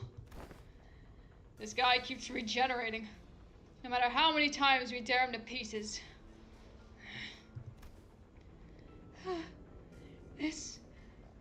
I don't know if we can. The mental fatigue finally got to Gregor and Sinclair, who collapsed to the ground. The strange environment of warp trains was proving to be a significant help to the Blood Fiend's regenerative ability. Whatever. The battle continued much longer than our scuffles at the K-Corp border checkpoint, or our struggle against the endless hordes of the dead at the basement of Wuthering Heights. The sinners had all grown much stronger since then, but they were at a breaking point. Don Quixote continues to wildly pummel the Blood Fiend with her lance, breaking, stabbing, and crushing him every time a body part regenerated. I am so hungry. Ridiculous. Thy hunger is no justification for this massacre thou hast wrought. Shut up! You don't understand. You don't know how awful it is to surviving for 200 years and on that disgusting, horrible. No. I don't even want to think about it. Shut up! Be quiet. No, I'm sorry. I'll be good. Please, just let me have a sip. Just the smallest sip. Please. It won't matter how many times you stab me. I shan't stop until all of thy flesh and bone and organs are crushed into a viscous, shapeless mush, never to become whole again! But the Blood Fiend's regeneration is so powerful that he's recovering as fast as Don Quixote is destroying him. He's regenerating at an insane rate. It can't... My kindred, my child, I have given thee new life, invited thee to this banquet. So do thy responsibilities. The blessings of a parent must be repaid, no? What can I do? Find their weakness, break their anchor, make them kneel and grovel before me in desperation, just as you had. Wait, I think I've got an idea. Sasha began looking around wildly, surprised by Cassetti's sudden command. It's the way they fight. Reminds me a lot of the way we prosthetic-using fixers fight. Huh?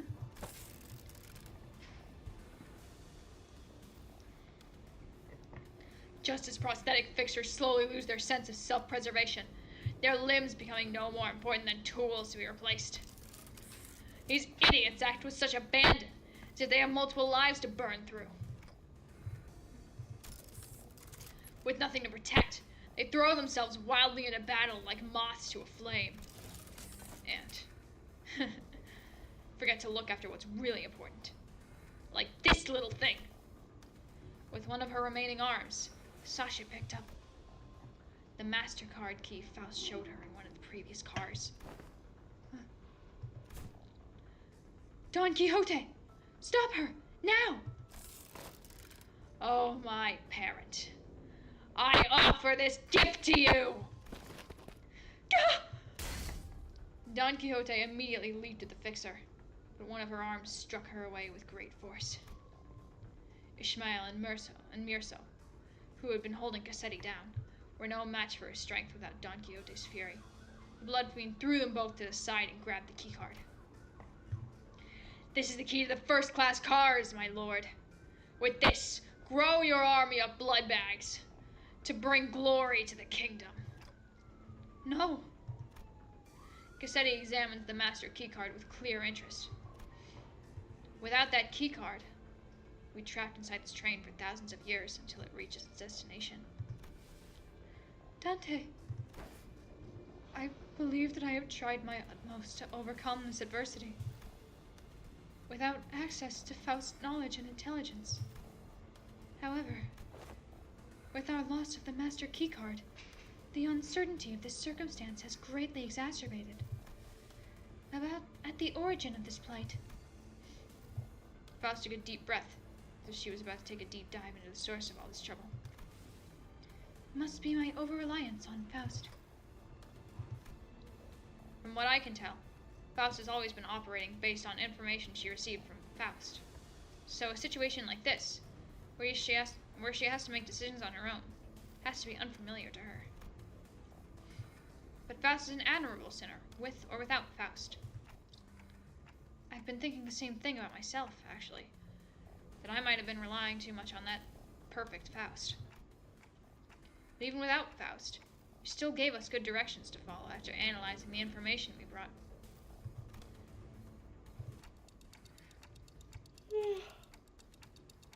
Yeah. Maybe uncertainly. I think that that's meant to be uncertainty. Maybe uncertainty itself doesn't always have to be a problem for us. Remember? Thus the lack of plan itself becomes the plan. You said it yourself. I see. Indeed, among many, I am a Faust that believes in uncertainty. Our loss of the master keycard is but one of innumerable uncertain variables in the equation. The constant is, however, that the Blood Fiend is just as desperate as we are. Thus, the only option that remains at present is to compromise. You there. Looks like thou art the one who's been regenerating your friends. Stop. Stop doing that, all right? Don't heal a single one of them, or I'll smash your precious key to pieces. Manager, Esquire, compromise? To compromise with a villain as vile as that cur? I didn't have the time to regenerate Don Quixote's severe injuries just yet. The rest of the sinners were already unconscious. The only sinner who could still move and talk normally was Faust, who I just rewound the clock for. Yeah, let's do that. Very well. Then, Cassetti, why don't we move this conversation to a different location?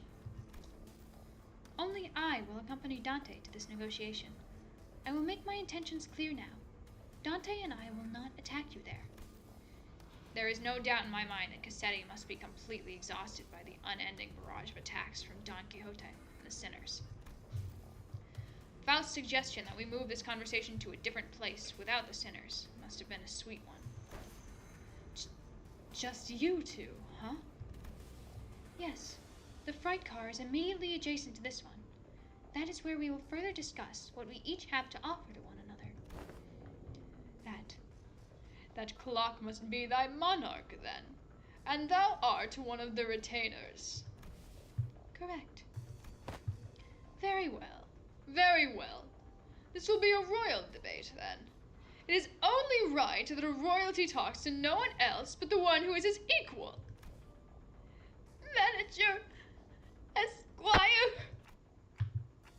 We'll be back in a minute, Don Quixote. Thus we left the incapacitated sinners and Don Quixote, who watched on with hollow, despondent eyes as we walked away. We carefully made our way into the freight car. So, Faust, why are we doing this in the freight car again? Dante, this will be my first attempt at a gamble. Ah, shit. Faust is gonna become addicted to gambling! Yeah! Fuck yeah! One of us! One of us! What? With that, the door closed shut behind us.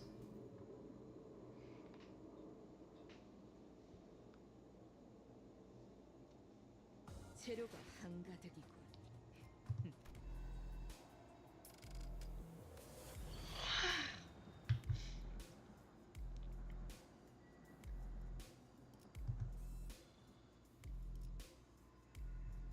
Alright. 12 out of 15. My throat stings.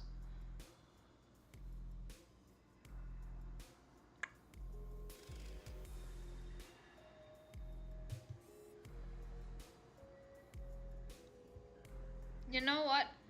I'll read this one, and then I'll end stream. I am very tired. One more story segment. So this passageway leads straight into Mephistopheles?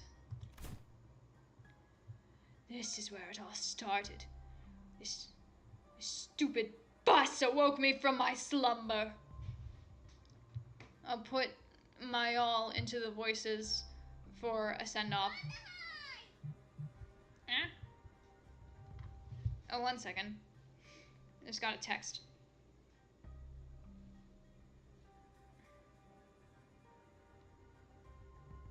Alright. It's nothing, don't worry about it. Automated message. I think. Hang on. No, wait, yeah, it's an automated message. I thought I had a name at the top, but no.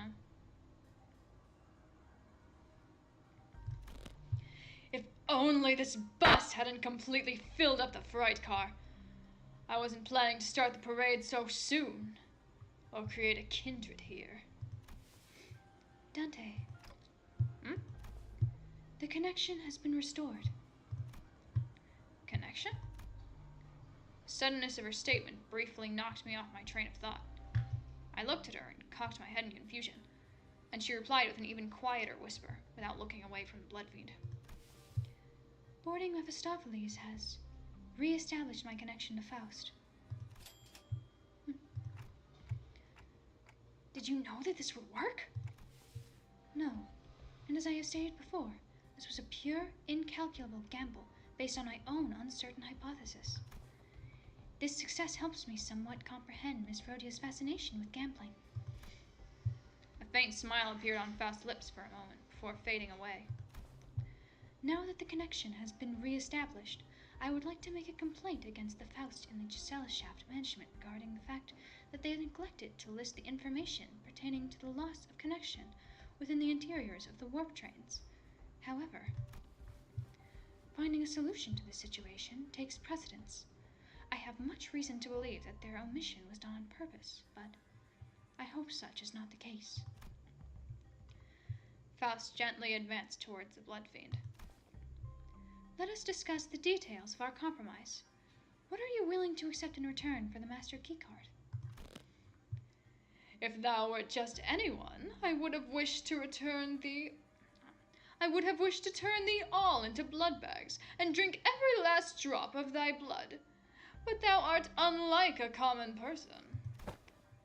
My wish is to maintain the secrecy of this kingdom of mine for as long as possible. And thine wish is to leave this place, right? Once I relinquish thee this keycard, and once thou returnest to your first-class seats, we'll live here happily ever after like nothing happened. And when the train gets there, you get off the train. Everything goes back to the way they're supposed to be. How's that for a deal? Like nothing happened? Faust, what about the job we were contracted to do in the first? Oh, Faust, what about the job we were contracted to do in the first place? Our memories and any signs of battle will be entirely erased upon our arrival. We will have no way to relay our news, whether one is success or failure. If we had the means to defeat him, then at least W Corp would inform us that our contract was successful after the fact. However,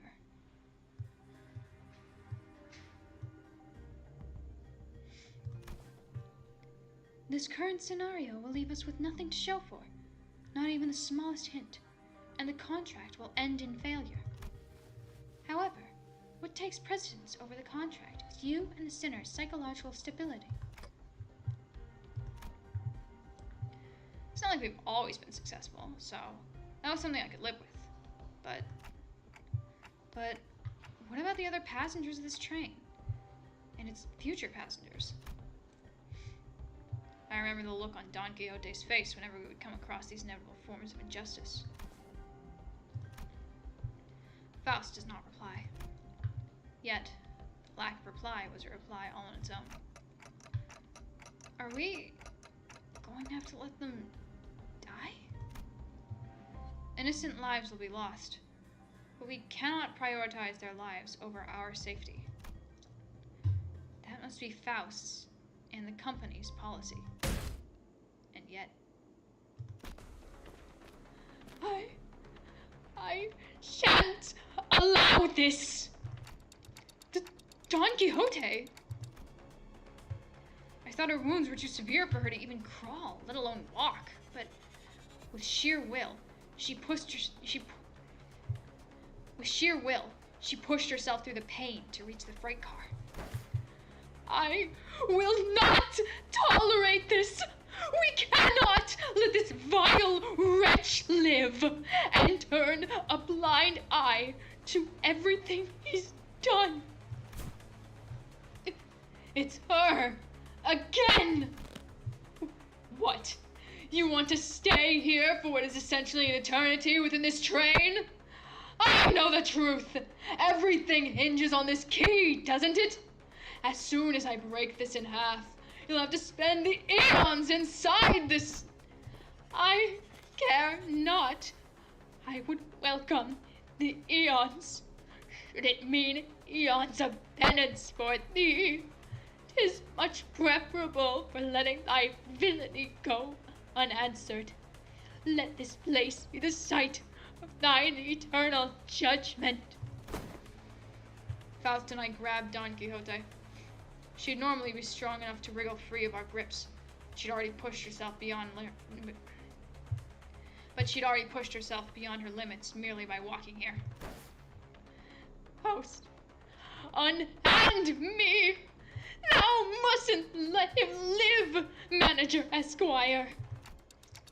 Don Quixote, letting him destroy that key means that you'll be condemning the sinners to thousands of years of torment. And I shall fill the millennia with the tales of legend I had read in the magazines.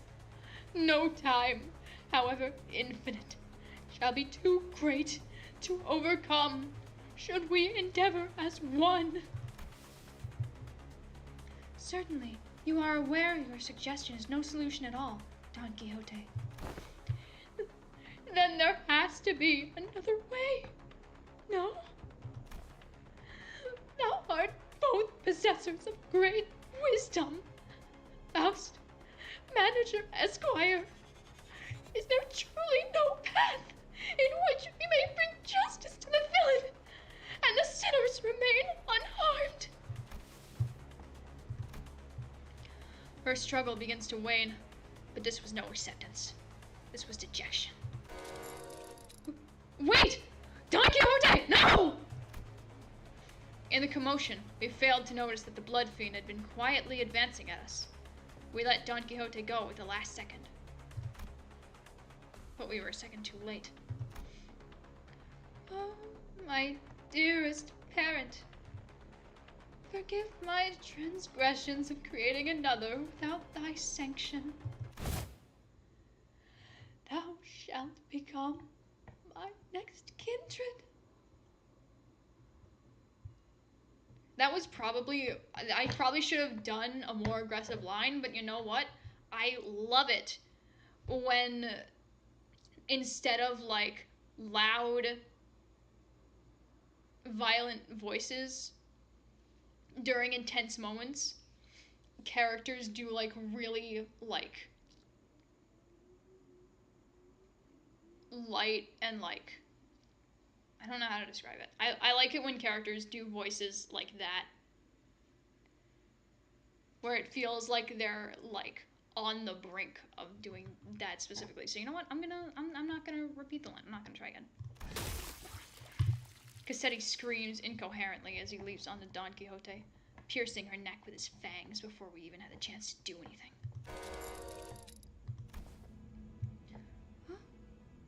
Oh, I did not expect this to be the solution. Faust, what do you mean, the solution? According to this information I had viewed in the past, and once again just now, it's... Dante, take cover behind me and remain absolutely still.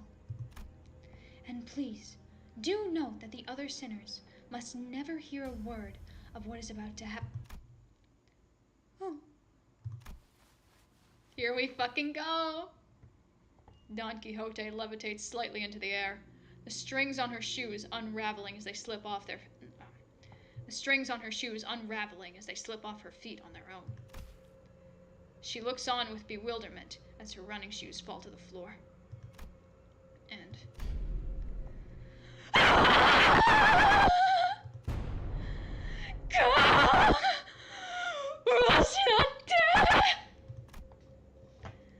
I've always had this question swirling at the unfocused backstage of my mind. Oh, I'm dizzy.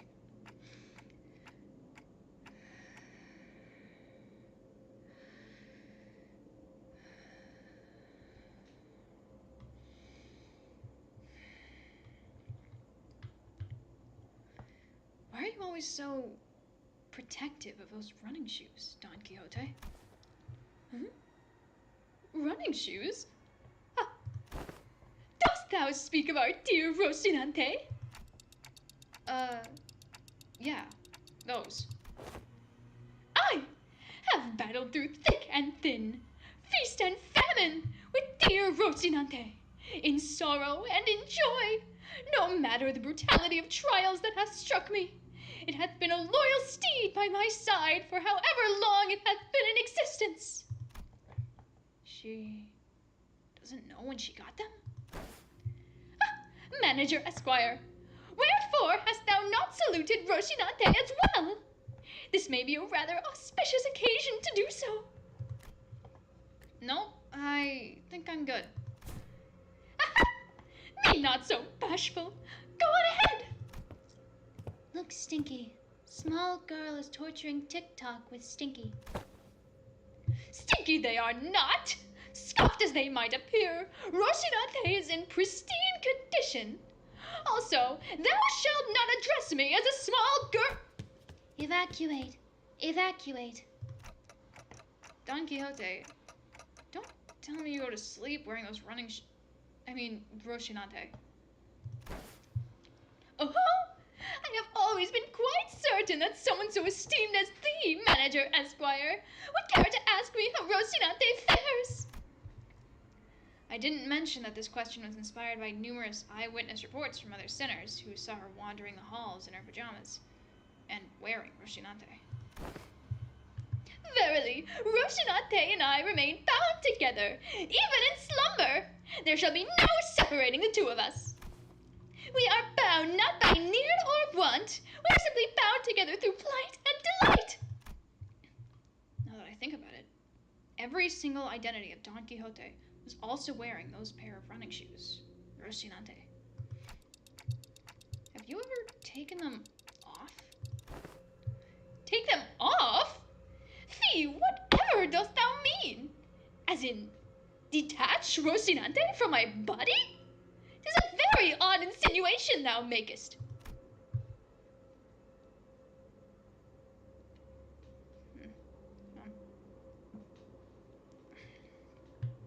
She looks at me with puzzled eyes, as though taking those pair of running shoes off was somehow an inconceivable idea. They were something much more than just her favorite pair of running shoes. Her odd attitude of treating something so far removed from common sense as something completely ordinary. What does Rocinante mean to Don Quixote? What even is that thing? An overwhelmingly powerful pressure suddenly explodes, radiating in all directions, as the metallic stench of blood suffocates the bus, filling every corner with its sickening horror. Then, darkness. No! That's impossible! In all-absorbing darkness, voice is our only light. I need to stop playing with this fucking box on my desk. You are the second kindred? How did you... I should have felt your presence! I do think I saw a faint outline of an aura. I see a red aura and a long fur adornment of sorts. Though the shimmering aura, through the shimmering aura, I think I saw red eyes. You have committed the sin of filial impiety, transgressor. I know that voice, but I also don't. I've never heard it in such a low, imposing tone before. It speaks toward the lesser being. The blood fiend, shriveled and kneeling, trembling, pathetic. Mercy, oh venerated ancestor! I beg for the mercy of the second kindred! I beg for the mercy of the second kindred! I beg! Insolent worm.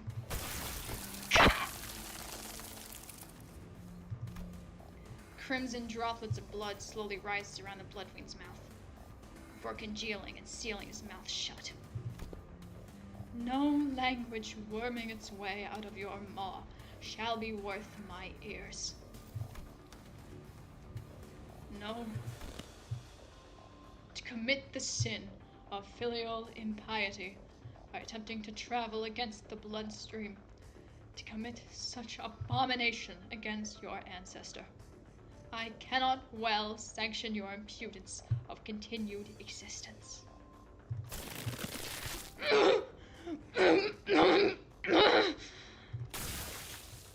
Coagulate, then melt away.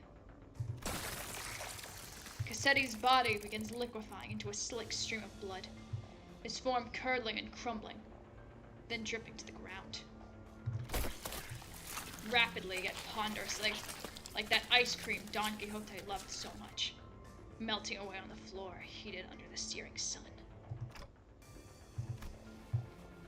Ah. You. Don Quixote turned to look at me, who was still on the ground after being thrown by the shockwave. And with a cryptic look of pity, she uttered something. Indeed, you must be the promised timepiece. Something I couldn't quite understand. Rocinante. To me.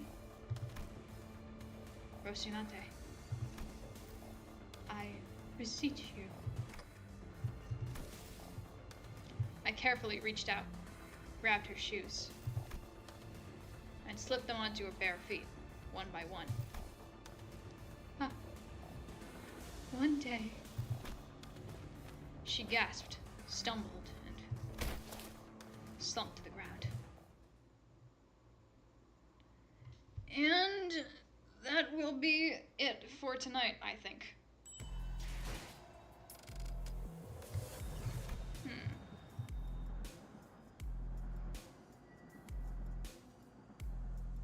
Yeah, I think that's a good ending point. And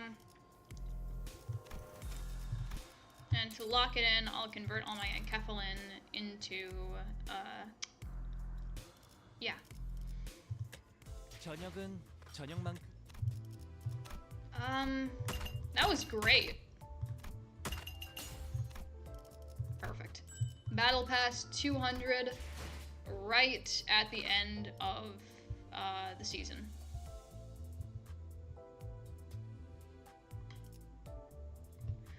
Wait, did I put season or chapter in the title? So that's right, it is season 4. Not. Whoops. I did put season in the title. Whoopsie.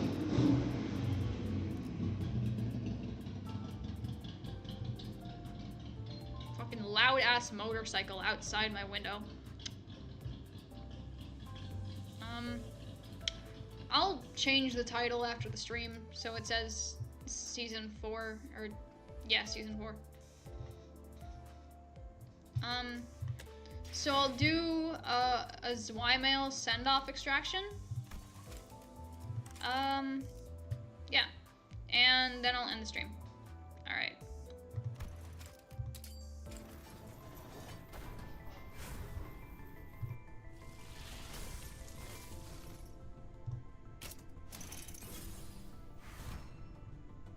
Wow, would you look at that? Don Quixote. Alright. And that is the end of that.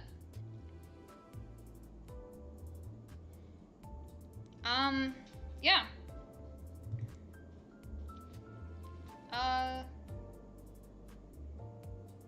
Alright, yeah, thank you to everyone who showed up.